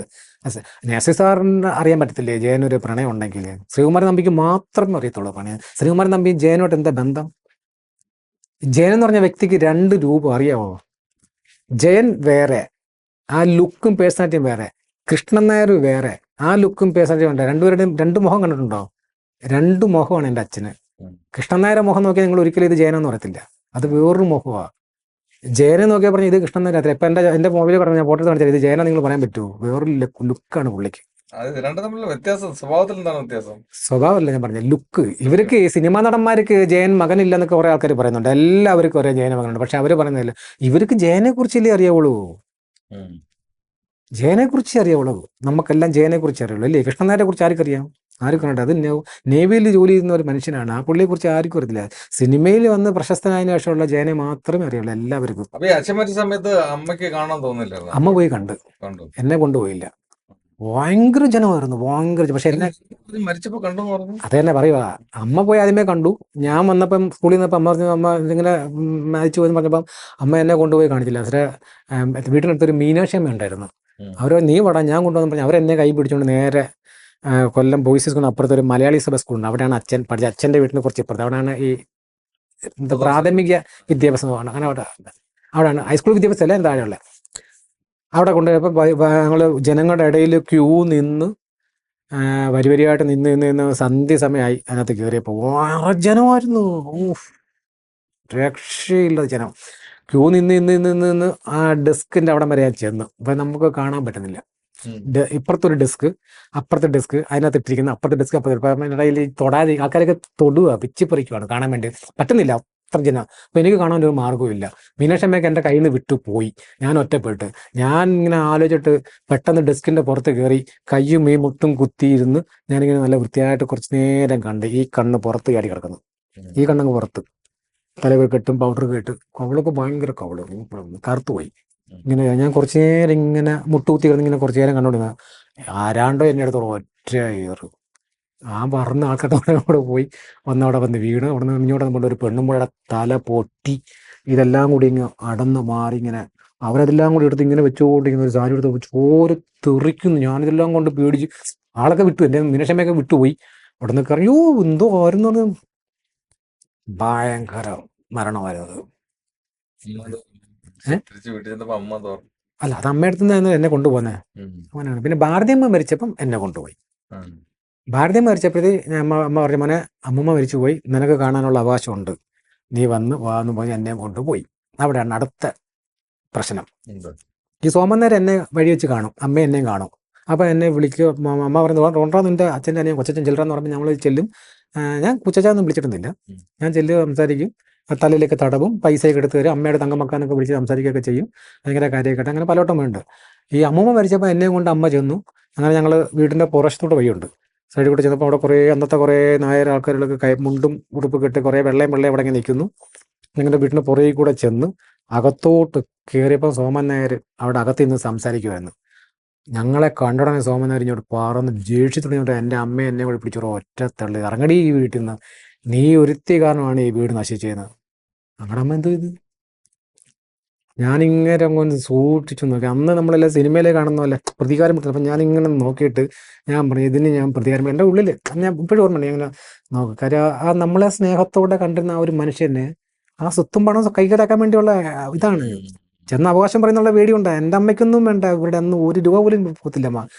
അമ്മ അന്ന് പ്രശ്നം ഉണ്ടാക്കിയെന്നെങ്കിൽ അന്ന് എന്തെങ്കിലും ആയേനെ. അതെല്ലാം നമ്മുടെ കൈ വന്നേനെ. അമ്മയ്ക്ക് പോകണ്ടെന്ന് പറഞ്ഞ് എന്നെ അമ്മയും കൂടി പിടിച്ചൊരു ഒറ്റ തെള്ളു കളിയ പുള്ളി. അതിനുശേഷം പുള്ളി ഞാൻ പല സ്ഥലത്തും വെച്ച് കണ്ടോട്ടെ, ഞാൻ മൈൻഡ് ചെയ്തിട്ടില്ല. പിന്നെ മുമ്പിൽ കൂടെ ബാലേന്ദ്രൻ മേനോനെ പോലെ ഒരു കർജീവ് ബുക്കും കൊണ്ട് കെട്ടി, അന്ന് ബാലേന്ദ്രൻ മേനോൻ തരംഗം തുടങ്ങിയ സമയമാണ്.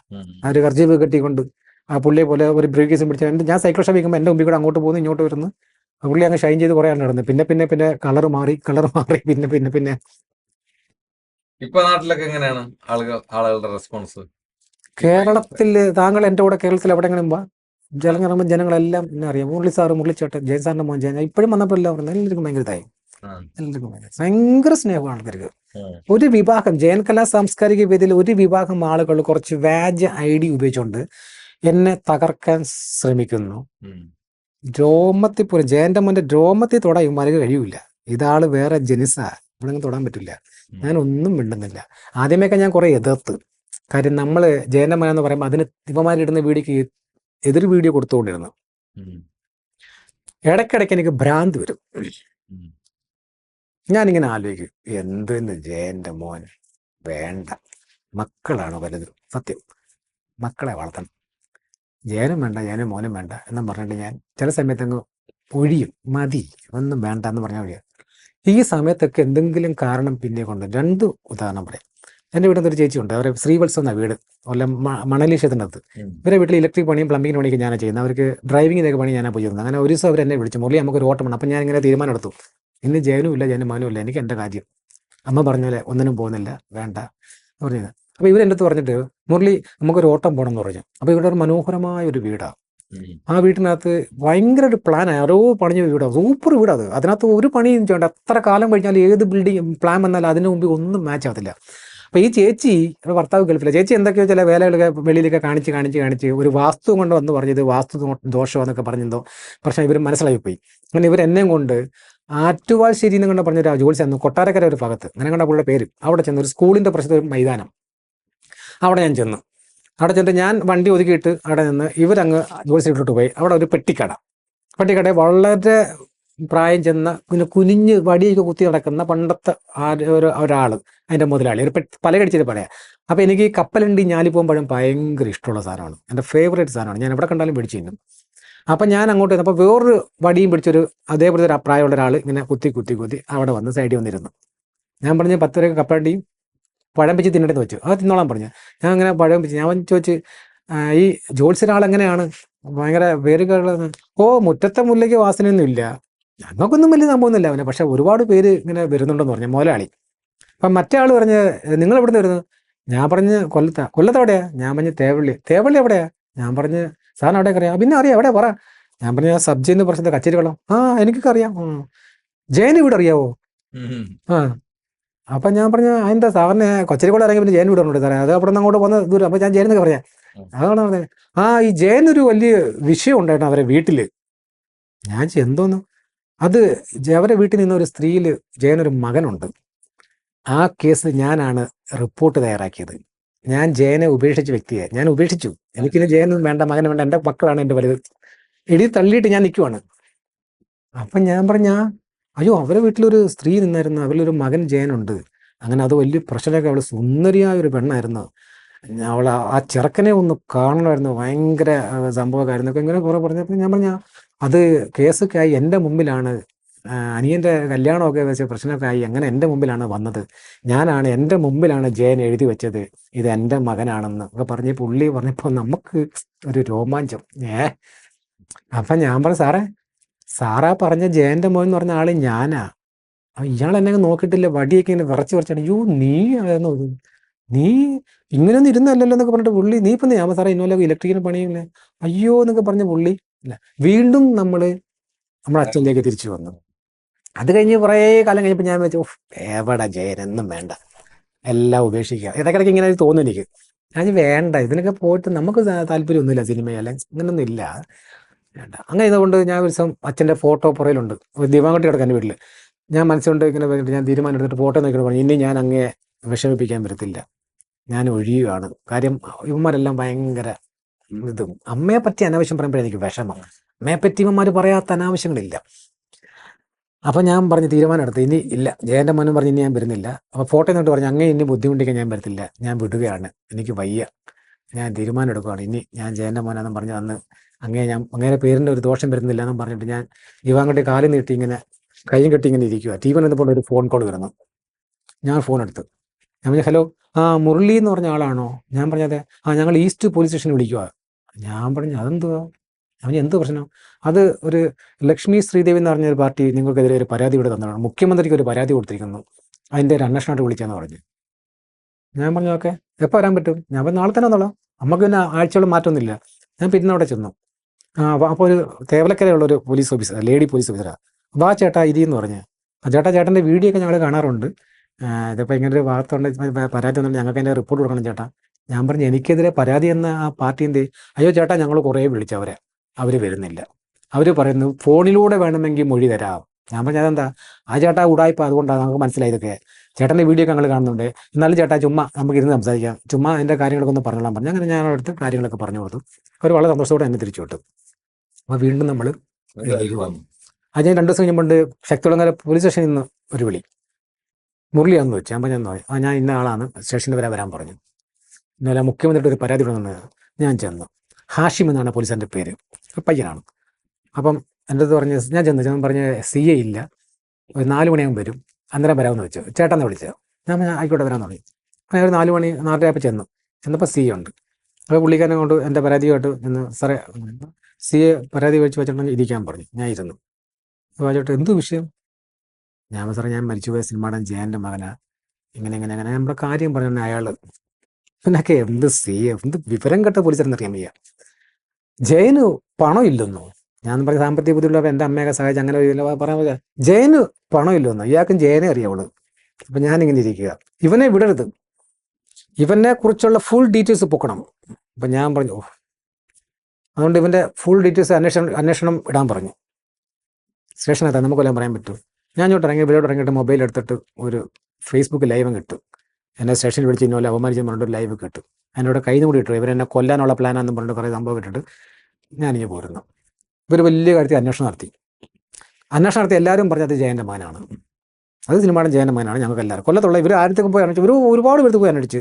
ചേട്ടച്ചാരെ വീട്ടിൽ പോയി അവന് ഭ്രാന്താന്ന് ചോദിച്ചു. അപ്പോൾ എൻ്റെ ചേട്ടച്ചാര് പറഞ്ഞ് മറുപടി കൊടുത്ത് ഭ്രാന്താന്ന് പറഞ്ഞ് അവൻ്റെ അച്ഛൻ ജയനായതുകൊണ്ട് അവനെ അറിയണമെന്നുള്ള ആഗ്രഹമല്ല, മറുപടി കൊടുത്ത് ജയൻ്റെ മകൻ. ഞാൻ ചെന്നു, ഞാൻ പറഞ്ഞു എൻ്റെ തന്നപ്പോൾ. അപ്പോൾ പോലീസ് അന്വേഷിച്ച് പോലീസ് തന്നെ 2 ദിവസം കഴിഞ്ഞിട്ട് ഞാൻ കണ്ട്. ഞാൻ സാറേ മറ്റേ അന്വേഷണമൊക്കെ എന്തായി? അതൊന്നും ഒന്നുമില്ല. ഞാൻ എന്താ അല്ല അതിനകത്തൊക്കെ ഒരു കാര്യമില്ല. ഞാൻ അല്ല എന്നെക്കുറിച്ച് അന്വേഷിച്ചല്ലോ, അപ്പോൾ കിട്ടിയ എന്താ റിപ്പോർട്ട്? ഒന്നും കിട്ടിയില്ല. ഞാൻ അങ്ങനെ കിടച്ചിരിക്കുന്നത് സാറേ, സാറ് വിളിച്ച ആൾക്കാരല്ലേ എന്നെ വിളിച്ചല്ലോ, ആരെല്ലാം പറഞ്ഞല്ലോ, ഞങ്ങളുടെ വിളിച്ച് ചോദിച്ചാൽ ഞങ്ങൾ ഇങ്ങനെ പറഞ്ഞിട്ടുണ്ട്, ഇങ്ങനെയൊക്കെ പറഞ്ഞെന്ന് കഴിഞ്ഞാൽ മതി, സാറിന് മാത്രമല്ല അത് അങ്ങനെയൊന്നും ഇല്ലേ. അത് പോയിട്ട് ഞാൻ നേരെ കൊണ്ടുപോയി ശക്തികുളങ്ങര പോലീസ് ഒരു വിവരാവകാശത്തിനെ കൊണ്ട് അപേക്ഷ കൊടുത്തു. ഇത്രയും നാളായി എനിക്ക് എൻ്റെ അച്ഛൻ്റെ ആ വിവരാവകാശത്തിൻ്റെ റിപ്പോർട്ട് പോലീസുകാർ തരത്തില്ല, ഇവർ പിടിച്ചിരിക്കുക. അപ്പോൾ പല വക്കീലുമാർ ചോദിച്ചാൽ അവർ പറഞ്ഞ് തിരുവനന്തപുരത്ത് വിവരാവകാശത്തിൻ്റെ ഇതുണ്ട്, അവിടെ കൊണ്ടുപോയി പരാതി കൊടുക്കാൻ പറഞ്ഞു. ഞാൻ നേരെ അതിൻ്റെ പകർപ്പ് വെച്ചുകൊണ്ട് അവിടെ കൊണ്ടുപോയി കൊടുത്തു. അവിടെ കൊണ്ടുപോയിട്ടും കുറേ കഴിയുമ്പോൾ എനിക്കൊരു ലെറ്റർ വന്നു. ലെറ്ററിനകത്ത് എഴുതിയിരിക്കുന്ന മറ്റേ പോലീസുകാരി അവിടെ വിവരാവകാശത്തിൻ്റെ കൈയറിഞ്ഞ ഒരു ലേഡി പോലീസ് ഓഫീസറാണ്. അവരുടെ അടുത്ത് അതിൻ്റെ പകർത്ത് ഇത്രയും ദിവസം ഞാൻ വെച്ച് അവിടെ എൻ്റെ റിപ്പോർട്ട് സമർപ്പിക്കണം. ഇത്രയും കാലമായി എനിക്ക് ശക്തികുളങ്ങര പോലീസ് സ്റ്റേഷനിൽ നിന്ന് എനിക്കെതിരെ കൊടുത്ത പരാതിയുടെ അന്വേഷണം നടത്തേണ്ട റിപ്പോർട്ട് പോലീസുകാർ തരുന്നില്ല. ഞാൻ ഈ വിഷയമായിട്ട് ബന്ധപ്പെട്ട് കൊല്ലം ജില്ലയിലെ സിറ്റി പോലീസ് കമ്മീഷണർക്ക്, സൈബർ സെല്ലിന്, മനുഷ്യാവകാശ കമ്മീഷന്, ശക്തികുളങ്ങര കൊല്ലം വെസ്റ്റ് പോലീസ് സ്റ്റേഷൻ, എൻ്റെ മോൻ പഠിക്കാൻ പോയ കൈയും കാലും അടിച്ചോടിക്കുമെന്ന് പറഞ്ഞു കണ്ണൻ നേര്, എൻ്റെ കുഞ്ഞ് അച്ചിരിയേ ഉള്ളു, അവിടെ കൊടുത്തു, എല്ലാത്തിലും കൊടുത്തു. ഒത്തിരി ഈ പാവപ്പെട്ടവർക്ക് പൈസ ഇല്ലാത്തവർക്ക് കേസ് വാദിക്കാൻ ഗവൺമെൻറ് വക്കീലിനെ ഫ്രീ ആയിട്ട് തരും, legal service authority, taluk authority. അപ്പോൾ അവിടെ എല്ലാം അപേക്ഷ കൊടുത്ത് വക്കീലിനെ കിട്ടി. ആ വക്കീലുമാർക്ക് ഈ കേസ് ഉണ്ടല്ലോ അവർക്ക് എടുക്കാൻ കൈയും കാലും വിറയ്ക്കുന്നു. അങ്ങനെ പ്രശ്നമാണ്. ഈ കൊടുത്തിട്ടുള്ള എല്ലാ പരാതികളും ഇവർ അവരുടെ സ്വാധീനം ഉപയോഗിച്ചുകൊണ്ട് മൂടിക്കെട്ടി. എന്നെ കൊണ്ട് ഇവരെല്ലാം എനിക്കെതിരായിട്ട് വീഡിയോയുടെ പെൻഡ്രൈവ് എടുത്തിട്ട് കൊണ്ടുവന്ന് മനുഷ്യാവകാശ കമ്മീഷന് കൊടുത്തതിൻ്റെ പരാതിയായിട്ട് ബന്ധപ്പെട്ട് സിറ്റി പോലീസ് കമ്മീഷൻ ഓഫീസ് എന്നെ വിളിച്ചു. അതിൻ്റെ ഇത് കൊടുക്കാൻ പറഞ്ഞ് പെൻഡ്രൈവ് കൊടുത്തു. അത് ആ പോലീസുകാരൻ അത് എടുത്ത് കളഞ്ഞിട്ട് അയാൾ പെൻഷനായി പോയി.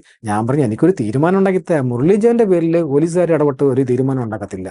ഇവരവരുടെ സ്വാധീനം വെച്ചുകൊണ്ട് ഈ എന്നെ മാക്സിമം അവർ പണിഞ്ഞുകൊണ്ടിരിക്കുക. ഇപ്പൊ വീട്ടില് ഭാര്യയും മക്കളൊക്കെ എങ്ങനെയാണ് ഇതിനെ കുറിച്ച് പറയുമ്പോൾ? അവർക്കൊന്നും പ്രശ്നമൊന്നുമില്ല. അവര് ഭാര്യയ്ക്ക് അത് തിരക്കേണ്ട ആവശ്യമില്ലല്ലോ, അതെന്റെ വ്യക്തിപരമായ കാര്യം, അവർ അന്വേഷിക്കാറില്ല. മക്കള് കുഞ്ഞിലെ ഇത് കേൾക്കുന്നതുകൊണ്ട് അവർക്കും വിഷയമില്ല. പിന്നെ ഇപ്പൊ ഒരു സിനിമയില് ഞാനൊരു വേഷം വെച്ചപ്പോൾ മോൻ അവിടെ കിടന്ന് എന്തൊക്കെ പറയുന്നതൊക്കെ കേട്ട്. സിനിമയുടെ പേരെന്താണ്? ഞാൻ എൻ്റെ ഈ യൂട്യൂബ് വീഡിയോ കണ്ടുകൊണ്ട് എനിക്ക് ഒരു സിനിമയിലെ വേഷം, ഒരു മനു GM എന്ന് പറഞ്ഞ കോഴിക്കോടുള്ള ഡയറക്ടർ എനിക്ക് ഒരു വേഷം തന്ന്, നമ്മുടെ ഷൈൻ ടോം ചാക്കോ നായകനായി അഭിനയിച്ച ദ പ്രൊട്ടക്ടർ എന്ന് പറഞ്ഞ സിനിമയ്ക്കകത്ത് ഒരു ബസ്സിലെ കണ്ടക്ടർ വേഷം എനിക്ക് തന്നു. ബസ്സിലെ പൈസയൊക്കെ അടിച്ചു മരുന്ന ഒരു കള്ളനായൊരു കണ്ടക്ടർ. റോബിൻ അമ്പാട്ട് എന്ന് പറഞ്ഞ സാറാണ് അതിൻ്റെ പ്രൊഡ്യൂസർ, അമേരിക്ക പറഞ്ഞ കാഞ്ഞങ്ങാടാണ് അദ്ദേഹത്തിൻ്റെ വീട്. അങ്ങനത്തെ വേഷം തന്നു, അത് ഞാൻ ചെയ്തു കൊടുത്തു. അത് റിലീസായി പോയി. അത് കഴിഞ്ഞ് ഇപ്പം രഘുറാം എന്ന് പറഞ്ഞൊരു സിനിമ, അതിന് മുമ്പായിട്ട് ഹലോ യൂബർ എന്ന് പറഞ്ഞൊരു സിനിമയുടെ പൂജയ്ക്ക് എറണാകുളത്ത് വിളിച്ചു. നമ്മുടെ പഴയ നടൻ ശങ്കർ സാർ, മേനക ശങ്കർ എന്നൊക്കെ പറഞ്ഞാൽ ഇവരൊക്കെ നമുക്ക് കിട്ടും. ജയൻ സീമ എന്ന് പറഞ്ഞാലേ കിട്ടും. ജയൻ അങ്ങനെ വേണ്ട, അപ്പം മേനക ശങ്കർ ആ സാറായിരുന്നു അതിന്റെ പൂജ ഉദ്ഘാടന ക്ലാപ്പടിയൊക്കെ. അപ്പൊ അദ്ദേഹം വന്നപ്പോൾ എന്നെ അവിടെ ക്ഷണിച്ചു. അങ്ങനെ ഞാൻ അവിടെ ഒന്ന് ചെന്നപ്പം കുറെ സോഷ്യൽ മീഡിയക്കാർ വന്നു, ചേട്ടാ ഞങ്ങൾക്കൊന്ന് ബൈറ്റ് തരാം. ഞാനൊന്ന് കൊടുത്തു. അവരെടുത്ത് സോഷ്യൽ മീഡിയ ഇട്ട് ഉടനെ എന്നെ എടുത്തിട്ട് അലക്കുന്നുണ്ട് കുറേ എണ്ണം. ഞാൻ നോക്കിക്കൊണ്ട് കൊള്ളാം, അവർ പറയട്ടെ. പക്ഷെ അമ്മയെ പറ്റി അനാവശ്യം പറയുന്നത് അവനൊക്കെ ഞാൻ നല്ല രീതിയിൽ അങ്ങോട്ട് എഴുതി കൊടുക്കും. ഞാൻ തെരുവി കടന്ന് വളർന്നതന്നെ. എനിക്ക് എൻ്റെ വായി വരുന്ന ഭാഷയൊക്കെ വേറെ ലെവലിലേക്കാണ്. അത് ഞാൻ വെച്ചങ്ങോട്ട് തകർക്കും. അമ്മ വല്ലതും പറയാൻ ഞങ്ങൾക്ക് തകർക്കാം. അത് നിങ്ങളായാലും തകർക്കില്ല. നല്ല പണി ഞാൻ കൊടുക്കുന്നുണ്ട്. അപ്പം രഘുറാം എന്ന് പറഞ്ഞൊരു സിനിമ അതിൻ്റെ ഷൂട്ട് കഴിഞ്ഞ് അപ്പം ഒരു മഞ്ജു എന്ന് പറഞ്ഞൊരു പെങ്കൊച്ച് ഒരു വീഡിയോ എനിക്കെതിരെ. ഈ ഒരു പെണ്ണാണ്. ഈ പെണ്ണുങ്ങൾ വന്ന് ഇതൊക്കെ അനാവശ്യം പറയുമ്പോൾ നമ്മളും ചിന്തിക്കണം, ഈ പെൺപിള്ളാരും കല്യാണം കഴിച്ച് പ്രസവിച്ചിട്ടുള്ള കുട്ടികളല്ലേ.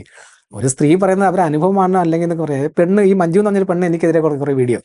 അപ്പം ഞാൻ ഇത് മക്കളെ എന്നൊക്കെ വിളിച്ചോണ്ട് ഞാൻ എല്ലാവരും മക്കളെ വിളിച്ചിട്ടുണ്ട്. അപ്പോൾ ആ വീഡിയോ കണ്ടുകൊണ്ട് രഘുറാം എന്ന് പറഞ്ഞൊരു സിനിമയുടെ ടീം എന്നെ വിളിച്ചു, ചേട്ടാ സിനിമ എല്ലാം കൂടെ കഴിഞ്ഞു, ഞങ്ങൾ ചേട്ടൻ്റെ കാര്യത്തിൽ വിഷമമാണ്, ഞങ്ങൾ നേരത്തെ ചിന്തിച്ചില്ല, അതുകൊണ്ട് ഒരു ചെറിയ വേഷം ചെയ്യാൻ പോകും. ഞാൻ പറഞ്ഞു ഏത് വേഷം നമ്മൾ ചെയ്യാമെന്ന് പറഞ്ഞു. അങ്ങനെ ആ സിനിമയ്ക്കകത്ത് വിളിച്ച് സൂപ്പർ ഒരു ഫൈറ്റ് സീൻ എനിക്ക് തന്നു. കഴിഞ്ഞ വർഷത്തെ ബിഗ് ബോസിലെ കണ്ടസ്റ്റൻ്റ് ഉണ്ടല്ലോ, രമ്യ പണിക്കർ, അവരൊക്കെ അതിനകത്ത് നായികയായിട്ടൊക്കെ അഭിനയിച്ച ആ ഒരു സിനിമയിൽ ഒരു വേഷം തന്ന് ഞാനത് പോയി ചെയ്തു. കഴിഞ്ഞ 8-ാം തീയതി രാവിലെ ചെന്ന് പിറ്റേന്ന് 9-ാം തീയതി വെളുപ്പിനം വരെ ഷൂട്ടായിരുന്നു. അത് കഴിഞ്ഞ് ആ സിനിമയുടെ പ്രൊമോ ഒക്കെ ആയിരുന്നു. ഇപ്പം പത്രസമ്മേളനമൊക്കെ ആയിരുന്നു അങ്ങനെ അവിടെ ചെന്ന് തന്നെ എൻ്റെ പറഞ്ഞു, ചേട്ടൻ വരണം, മുരളി ചേട്ടൻ വരണേ, അതിനുള്ള സംഭവമാണ്, പത്രസമ്മേളനം വരണമെന്ന് പറഞ്ഞു. ഞാൻ പറഞ്ഞു ഓക്കെ എന്ന് പറഞ്ഞു. അപ്പോൾ അവരെന്നെ ഏറ്റെടുത്തിരിക്കുവാണ്. അവർ പറഞ്ഞു മുരളി ചേട്ടൻ ഞങ്ങൾ ഏറ്റെടുക്കുവാണ്, ഞങ്ങൾ വളർത്തുമെന്ന് പറഞ്ഞു. ഞാൻ പറഞ്ഞു ആയിക്കോട്ടെ എന്ന് പറഞ്ഞു. ജയൻ സാറിന് വേണ്ടി ഞങ്ങളെല്ലാം ചെയ്യുമെന്ന് പറഞ്ഞു. മുരളിച്ചേട്ടൻ വേണ്ടി അങ്ങനെ അവിടെ ചെന്നപ്പോൾ എൻ്റെ പറഞ്ഞു, മുരളിച്ചേട്ടാ പത്രസമ്മേളനത്തിലുള്ള ചെറിയ സീനൊക്കെ ഒന്ന് ജസ്റ്റ് കാണിക്കാം, ഫൈറ്റൊക്കെ കാണിക്കാൻ തോന്നി. അപ്പോൾ ഞാൻ മാർഷൽ ആർട്സ് ഒക്കെ പഠിച്ചിട്ടുണ്ട്, കരാട്ടയൊക്കെ പണ്ട് 29-ാമത്തെ വയസ്സിൽ കരാട്ടെ പഠിച്ചാൽ. അപ്പോൾ ഞാൻ ചിലക്കൊക്കെ പ്രാക്ടീസ് ചെയ്യും, ചിലപ്പോൾ ചെയ്തില്ല. അപ്പോൾ ഞാൻ പറഞ്ഞു ഓക്കെ, അങ്ങനെ ചില വേലയൊക്കെ നമ്മൾ പറഞ്ഞ പോലെയൊക്കെ നമ്മൾ ചെയ്ത് കൊടുത്തു. അപ്പോൾ എല്ലായിടും അങ്ങനെ ഉള്ളതെന്ന് പറഞ്ഞു.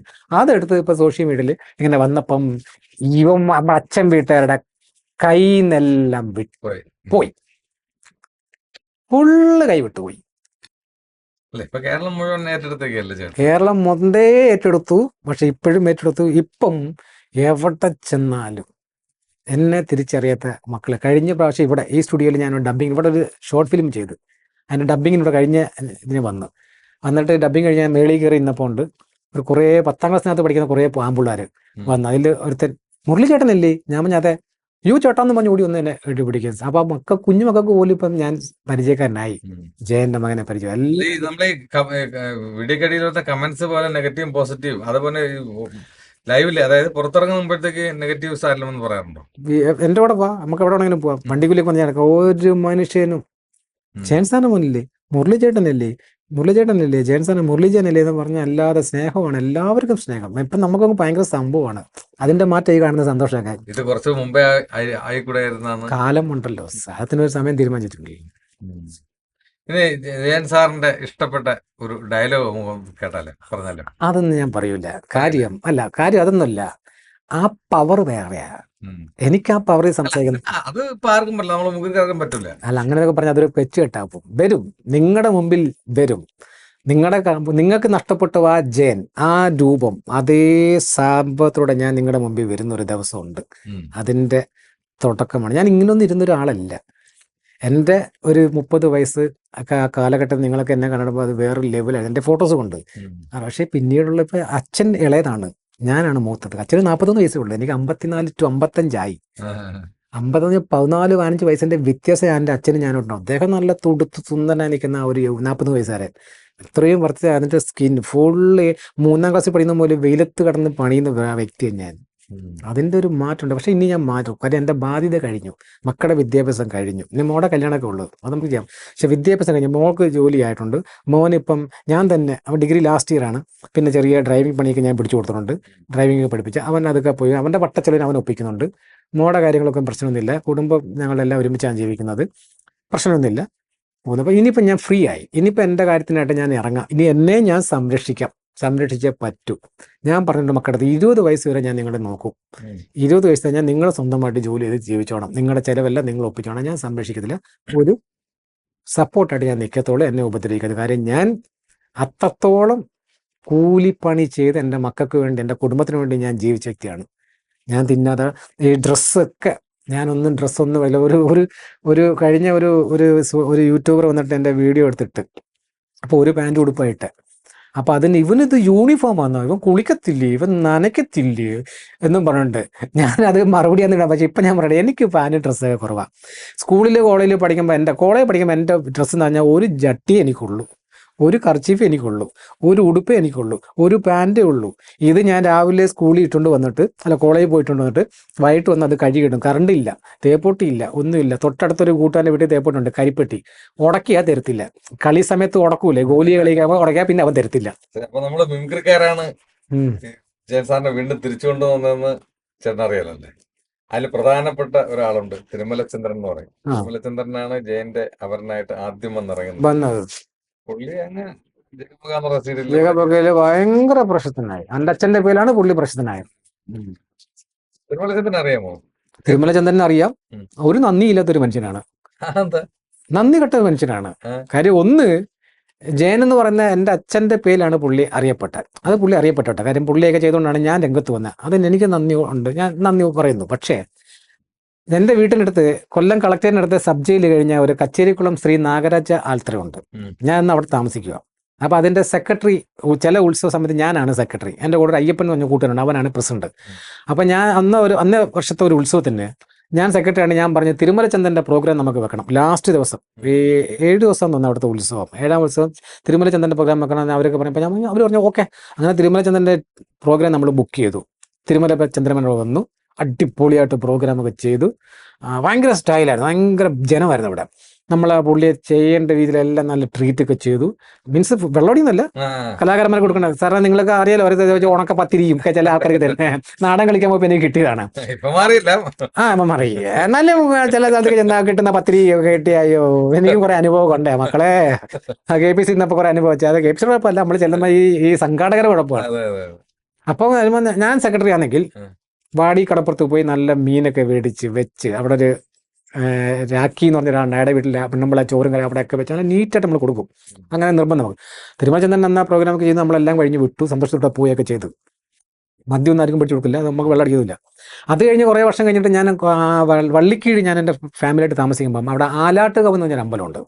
അവിടെ തിരുമലചന്ദ്രൻ്റെ ഒരു പ്രോഗ്രാം. അപ്പോൾ നമ്മളിലെ കണ്ടു പരിചയം പ്രോഗ്രാം കൊടുത്ത ഒരാളും എന്നുള്ളതിൽ, ജയൻ്റെ മോൻ എന്നുള്ളതിൽ ഞാൻ ചുമ്മാ ഒന്ന് കാണാം എന്ന് പറഞ്ഞ ഒരു 3-4 പ്രാവശ്യം ചെന്ന്. അപ്പോൾ അദ്ദേഹത്തിൻ്റെ കൂടെ ഒരു ടീം അങ്ങനെ ഒരാൾ പറഞ്ഞു, ചേട്ടാ വന്നിട്ടില്ല. അവർക്ക് തന്നെ അറിയാം, മുരളി ചേട്ടാ വന്നിട്ടില്ല, ഉടനെ വരും, ഇപ്പം വരും, വന്നുകൊണ്ടിരിക്കുക പ്രേയർ പ്രോഗ്രാം. അങ്ങനെ ഞാൻ ഒരു ഒത്തിരി വട്ടം പോയി. അത് കഴിഞ്ഞിട്ട് പിന്നെ ഒരു ഞാൻ ചെന്നപ്പോൾ ഉണ്ട് തിരുമലചന്ദ്രൻ വന്നു, ഇങ്ങനെ വേഷം ഉണ്ടെങ്കിൽ. എന്നിട്ട് എന്നെ കണ്ടിട്ട്, ജയൻ്റെ മകൻ വേണ്ട, ഒരു ദിവസത്തെ അരി മേടിക്കാനുള്ള, അന്നം മേടിക്കാനുള്ള ഒരു പ്രോഗ്രാം കൊടുത്ത ഒരു സെക്രട്ടറി എന്ന നിലയിൽ എന്നെ കണ്ടിട്ടാ എന്നില്ല എന്നൊക്കെ പറഞ്ഞത് ഇതാക്കിയിട്ട് മനസ്സിലായി. എന്നെ മനസ്സിലാക്കാത്ത ആരും ഇല്ലല്ലോ. മറ്റേ കലാകാരന്മാർക്കെല്ലാം എന്നെ അറിയാം, പിന്നെ തിരുമലചന്ദ്രനെ അറിയേണ്ടതില്ല.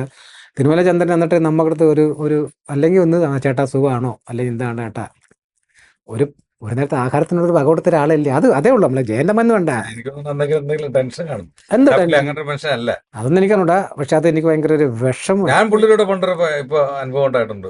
ഈ ജഗബൊക്കെ ക്ലിക്കായി നിൽക്കുന്ന സമയത്ത് എന്നെ വിളിച്ചവൻ ഒരു ദിവസം, നമുക്ക് ഇങ്ങനെ ഒരു ഉദ്ഘാടനം കൊണ്ട് പോകാൻ പറ്റുമെന്ന് ചോദിച്ചു. നീ വരുന്നോന്ന് ചോദിച്ചു. എന്റെ നീ കൂടെ വരോ, ഒറ്റയ്ക്കേ ഉള്ളൂ, നീ കൂടെ വരുമെന്ന് ചോദിച്ചു. ഞാൻ പോകാന്ന് പറഞ്ഞിട്ട്, കോട്ടയം ഭാഗത്ത് എവിടെയാണ്, കോട്ടയം ഒത്തിരി ദൂരെയാ. അങ്ങനെ പോയി ചെന്ന് ഒരു ഭയങ്കര ഷോപ്പിംഗ് മാളിന്റെ ഉദ്ഘാടനം. അപ്പൊ എന്റെ ഭാരവാഹികൾ പറഞ്ഞ്, ചന്ദ്ര അത് ആളിനൊന്ന് ഇളക്കണം എന്ന് പറഞ്ഞു. ചേട്ടാ നോക്കാന്ന് പറഞ്ഞു. എന്നിട്ട് നമ്മൾ തുറന്ന ജീപ്പില് വേറൊരു വീട്ടിൽ നിന്ന് ഡ്രസ്സൊക്കെ മാറി ചന്ദ്രൻ ജയനായിട്ടൊക്കെ ഇങ്ങനെ ഞാൻ ജീപ്പിന്റെ ഫ്രണ്ട് നിൽപ്പുണ്ട്, ബാക്കിൽ ഇങ്ങനെ നിൽപ്പുണ്ട്. അങ്ങനെ വന്നപ്പോ ഒരു ജംഗ്ഷനിലെത്തി ദൈവം ചാടിയങ്ങ് വെളിയിറങ്ങി. അങ്ങ് ചാടി ഇറങ്ങിട്ട് ഒരു KSRTC ബസ്സിൽ ഇങ്ങനെ പിടിച്ചു നിർത്തി. KSRTC ജനാങ് കൂടി ഭയങ്കര ബ്ലോക്കായി. അങ്ങനെ അനുഭവം ഉണ്ടായിട്ടുണ്ട്. അങ്ങനെയല്ല, പക്ഷെ എന്നോട് അങ്ങനെ ഒരു അല്ലെങ്കിൽ ഒരു ജയൻ സാറിന്റെ മോനല്ലേ, അദ്ദേഹത്തിന്റെ പേരിൽ ഒരു 2 മിനിറ്റെങ്കിലും ഒന്ന് സംസാരിക്കുന്നില്ല, ഒരു മൈൻഡ് ചെയ്തില്ല. എന്തോ ഇല്ല ഒമ്പത് പോലെ പ്രോഗ്രാമിന്റെ ടെൻഷനോ കാര്യങ്ങളോ ആയിരിക്കും. എന്തോ പ്രോഗ്രാം ആയാലും മക്കളെ ഒന്നേ ഉള്ളൂ, കലാകാരന്മാര് നല്ല എഴുത്തുകാർ ജീവിക്കുന്ന എങ്ങനെയാ എഴുത്തുകാർ ജീവിക്കുന്ന എങ്ങനെ അറിയാവോ? എഴുത്തുകാർ ജീവിക്കുന്നത് നല്ല വായനക്കാരിലൂടെയാ. വായനക്കാരില്ലെങ്കിൽ എഴുത്തുകാരില്ല. എഴുതി അവൻ്റെ സൃഷ്ടി പേപ്പറിൽ വെക്കാനേ പറ്റൂ. കലാകാരന്മാർ ജീവിക്കുന്ന എങ്ങനെയാ? നല്ല സിനിമ കാണുന്ന കലാകാരന്മാരെ പ്രോത്സാഹിപ്പിക്കുന്ന ജനങ്ങളിലൂടെയല്ലേ. ആ ജനം നമ്മളോട് എന്തെങ്കിലും ഒന്ന് കാണുമ്പോൾ നമ്മളിലേക്ക് നന്ദിയോട് കാണിക്കരുത്. അവരുടെ മുമ്പ് എപ്പോഴും നമ്മൾ കുമ്പിട്ട് തന്നെ നിൽക്കുള്ളൂ. അവരുണ്ടെങ്കിൽ അവരാണ് നമ്മളെ വളർത്തുന്നത്, അവരാണ് നമ്മളെ നശിപ്പിക്കുന്നത്. 10 പ്രാവശ്യം പറഞ്ഞാൽ മതി തിരുമലചന്ദ്രനെ കൊള്ളത്തിലെന്ന് പറഞ്ഞാൽ തിരുമലചന്ദ്രൻ ഡും പോവും. ഇങ്ങനെ വേഷമാണെങ്കിൽ ഞങ്ങളുടെ ജയൻ സാർ ഇങ്ങനെ പറഞ്ഞ് 10 ഈത്ത് കളിച്ചാൽ പിന്നെ തിരുമലചന്ദ്രന്റെ അതിനൊന്നും പറയാനില്ല. അത് ഡിറ്റോയാ, ഒന്നും പറയാനില്ല. ജയൻ സാറിന്റെ ഏറ്റെടുത്തു ജനം. ജനത്തിന് ജയൻ എന്ന് പറഞ്ഞ വ്യക്തിയെ കുറിച്ച് എന്തെങ്കിലും ഒന്ന് താ എന്ന് പറഞ്ഞിരിക്കുക. അദ്ദേഹത്തിനെ കുറിച്ച് എന്തെങ്കിലും ഞങ്ങൾക്ക് താ, അത് എന്ത് കാണിച്ചാലും അങ്ങ് അവരുടെ മനസ്സിൽ അതാണ്. മനസ്സിലല്ലേ? ഒരു പാട്ടോ ഒരു ഡയലോഗ്, പാട്ടൊന്നും പറയില്ല, ഡയലോഗ് ഒന്നും പറയാം. അതൊക്കെ വെച്ചുകെട്ടായിപ്പം. സോറി, എന്നോട് നിർബന്ധിക്കണം, വേറെ കൊണ്ടല്ല. അല്ല, അത് വെച്ചുകെട്ടായിപ്പം. വെച്ചുകെട്ട് ഒരിക്കലും പാടില്ല. എൻ്റെ അച്ഛനെ ഞാൻ അവമാനിക്കുന്നത്. അയ്യോ, ഇതാ ഇനി വേണേ എടുത്തിട്ട് അലക്കും. ജയ്സാന്റെ ഒരു പാട്ട് വിടാൻ എനിക്കൊന്നും പറ്റില്ല. ഞാൻ പറയാം, ഓർമ്മിക്കാൻ വേണ്ടി. ഏത് പാട്ടാ പാടാൻ പറ്റുന്നേ? അയ്യോ, ഓക്കെ, ചുമ്മാ പാടാം. അല്ല, ജനങ്ങളെ ക്ഷമിക്കണം, നമ്മളെ പാട്ടുകാരനൊന്നുമല്ല. കസ്തൂരി മാൻമിഴി മലർ ശരമേയും കൽഹാര പുഷ്പങ്ങൾ പൂമഴ പെയ്യും. മതി. ഡയലോഗ് ഏതാ? മെയിൻ സിനിമയിലെ ഡയലോഗ് ഉണ്ട്, അതൊരു കത്തി ഡയലോഗ്. അല്ല, ഡയലോഗ് പറയല്ല, ഞാൻ പറയാ. ഈ മധു എന്ന് പറഞ്ഞ മനുഷ്യനാണ് എൻ്റെ അച്ഛൻ്റെ അച്ഛൻ. പുള്ളി ഒരു മത്സ്യത്തൊഴിലാളിയാണ്. അപ്പൊ കണ്ണൂര് പോന്നു. അവിടെ ശ്രീവിദ്യാമ്മയായിട്ട് ഒരു പ്രത്യേക ജനനം, ഒരു സീൻ ഉണ്ടാവുന്ന, അങ്ങനെ ജനിക്കുന്നതാണ് നമ്മുടെ അച്ഛൻ. എൻ്റെ കഥയാണത്. അങ്ങനെ അച്ഛനെ തേടി കൊല്ലം ജില്ലയിലേക്ക് വരുന്നു നമ്മുടെ അച്ഛനും അച്ഛൻ്റെ ശ്രീവിദ്യാമ്മയും. ശ്രീവിദ്യ വന്നിട്ട് അവിടെ നിന്ന് വെള്ളക്കാരോട് ചെല്ലുമ്പോൾ, വള്ളത്തിൽ ജോലിക്ക് ചെല്ലുമ്പോൾ അവരടുപ്പിക്കില്ല. നീ പിഴച്ചോണ്ടവനാണ്, ഇപ്പൊ എന്നെ പറയുന്ന പോലെ, ഇപ്പൊ ഇവന്മാർ എന്നെ പറയുന്ന പോലെ, ഈ പിഴച്ചനുണ്ട്, നിന്നെ വള്ളത്തിൽ കയറ്റിയാൽ മുടിഞ്ഞു പോകും എന്നൊക്കെ പറഞ്ഞ. അങ്ങനെ ഒരു പ്രാവശ്യം പുള്ളിക്കാരൻ രാത്രി പിഴച്ചുണ്ടായെന്ന് പറയുമ്പോൾ അത് ശ്രദ്ധിക്കേണ്ടത് നമ്മുടെ കുറ്റമല്ല. അത് ഇല്ല, മീൻസ് ഏത് റൂട്ടിലായിരുന്നാലും ഇപ്പൊ മോശമായ രീതിയിൽ പഴിച്ചുണ്ടായാലും നേരവണ്ണ രീതിയിൽ പഴിച്ചുണ്ടായാലും പറഞ്ഞാൽ അത് നമ്മുടെ ഭാഗത്തല്ല, നമ്മളല്ല. അല്ല, ഇപ്പൊ അലക്കുന്നല്ല. ആ സിനിമയിൽ അദ്ദേഹത്തിന് അങ്ങനെ പറയുന്നത് മുരളിച്ചേട്ടൻ ഇതിന്റെ എന്താ പറയുക, ഒരു വ്യക്തിമല്ല യഥാർത്ഥം പറഞ്ഞ. അതെ അതെ, പുള്ളി നിരപരാധിയാണ്. ഞാൻ നിരപരാധിയാണ്. അമ്മയാണ് ഇതിന്റെ പിന്നിലുള്ള എല്ലാ കാര്യം. അമ്മയെന്ന് പറഞ്ഞ സ്ത്രീ ഒരു ക്ഷമയോടെ, എൻ്റെ കുഞ്ഞിനെ എനിക്ക് വളർത്തണം നല്ല രീതിയിലൊന്ന് ക്ഷമയോടെ ഒന്ന് ആ പോലീസുകാരന്മാർ പറഞ്ഞതും കോടതി പറഞ്ഞതും പൊതുജനം പറഞ്ഞതും കുമാരേട്ടൻ പറഞ്ഞതൊക്കെ കേട്ടുകൊണ്ട് ഒന്ന് ശരി എന്ന് വെച്ചൊന്ന് അദ്ദേഹത്തിൻ്റെ കൂടെ പോയിരുന്നെങ്കിൽ എൻ്റെ സ്ഥിതി വേറെ ലെവലിൽ തന്നെ. പക്ഷെ അമ്മയെ കുറ്റം പറയാനും പറ്റില്ല.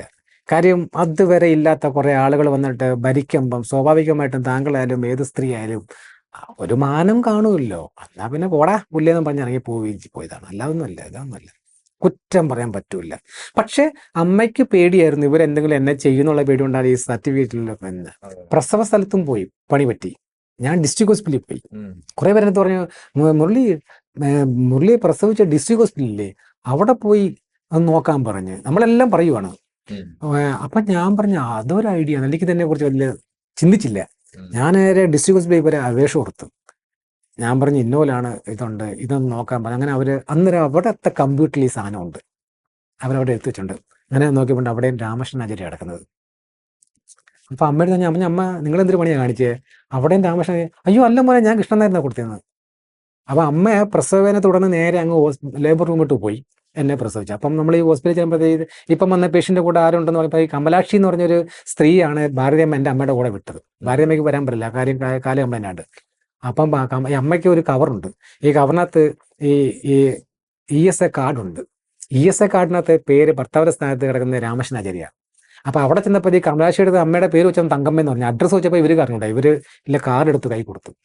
ആ കാർഡ് അവിടെ രേഖപ്പെടുത്തി. പക്ഷെ ഹോസ്പിറ്റൽ അമ്മ പറയുന്നുണ്ട്, എടാ ഹോസ്പിറ്റലിൽ ഡോക്ടർ എന്ന് വെച്ചാൽ മോൻ്റെ അച്ഛൻ്റെ പേരെന്ന് ചോദിച്ചപ്പോൾ ഞാൻ കൃഷ്ണനായരെന്ന് പറഞ്ഞ മോനെ അതങ്ങനെ വന്ന് എനിക്ക് അറിയത്തില്ലെന്ന് പറഞ്ഞിട്ട് പിന്നെ ഞാൻ ഇങ്ങനെ ഓരോന്നൊക്കെ ചോദിച്ചപ്പോഴാണ് അമ്മ ആ മോനെ ഇങ്ങനെ ആയിരുന്നു കാണാതിരിക്കാന്ന് പറഞ്ഞപ്പോൾ അവിടെ പക്ഷെ കൃഷ്ണനായിരുന്നു എഴുതി വെച്ചിരുന്നത്.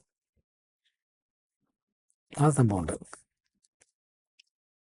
എന്തായാലും പണി നമുക്ക് മേടിച്ചു, അത്രേ ഉള്ളൂ. അല്ല, ഇനിയിപ്പോ തുടർന്ന് അഭിനയം അഭിനയിക്കാൻ അത് രസമുണ്ട്. അഭിനയിച്ചപ്പം ഒരു രസമുണ്ട്, കൊള്ളാം. കാര്യം ഒന്ന് ഒരുപാട് ബന്ധങ്ങൾ കിട്ടുന്നു, പിന്നെ സ്നേഹം കിട്ടുന്നുണ്ട്, ഒരുപാട് സ്നേഹം കിട്ടുന്നുണ്ട്. പിന്നെ നമ്മളൊരു വലിയ സംഭവം ഒന്നുമല്ല, പിന്നെ പഠിക്കാം. എന്തും പഠിക്കണമല്ലോ. നമുക്ക് ഒരു നമ്മള് ചെയ്യാൻ നോക്കാം. നമ്മളൊക്കെ താല്പര്യമുണ്ട് എനിക്ക്. അത് ഇഷ്ടമായി അഭിനയം. മനുസാറ് 2 ടീമിൻ്റെ കൂടെ ഞാൻ അഭിനയിച്ച്. ഒന്ന് മനുസാറിൻ്റെ കൂടെ, പിന്നെ ഈ രഘുറാം ടീമിൻ്റെ കൂടെ. ഈ 2 പേരും നമ്മളെ എല്ലാം ഒരു കലാകാരന്മാരെയും കലാകാരിമാരെയും എത്ര വട്ടം പ്രാക്ടീസ് ചെയ്താലും എത്ര വട്ടം അഭിനയിച്ചാലും ഒരു വക പറയൂല.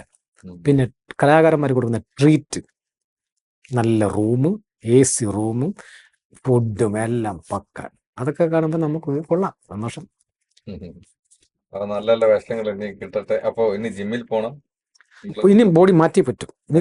ഡ്രസ്സിങ് എല്ലാം മാറ്റി ഞാൻ. ഇനി ഫുള്ള് BCCI ഡ്രസ്സുള്ളൂ. എന്നാലും ഇപ്പോഴും ഉണ്ട് 2 പാൻറ്റും ഉടുപ്പും ഒക്കെ ഉള്ളൂ. പക്ഷെ ഇപ്പോൾ ഒരു ചേട്ടൻ എനിക്കൊരു പാൻറ്റ് വന്ന് മുരളി ചെയ്ത് വെച്ചു.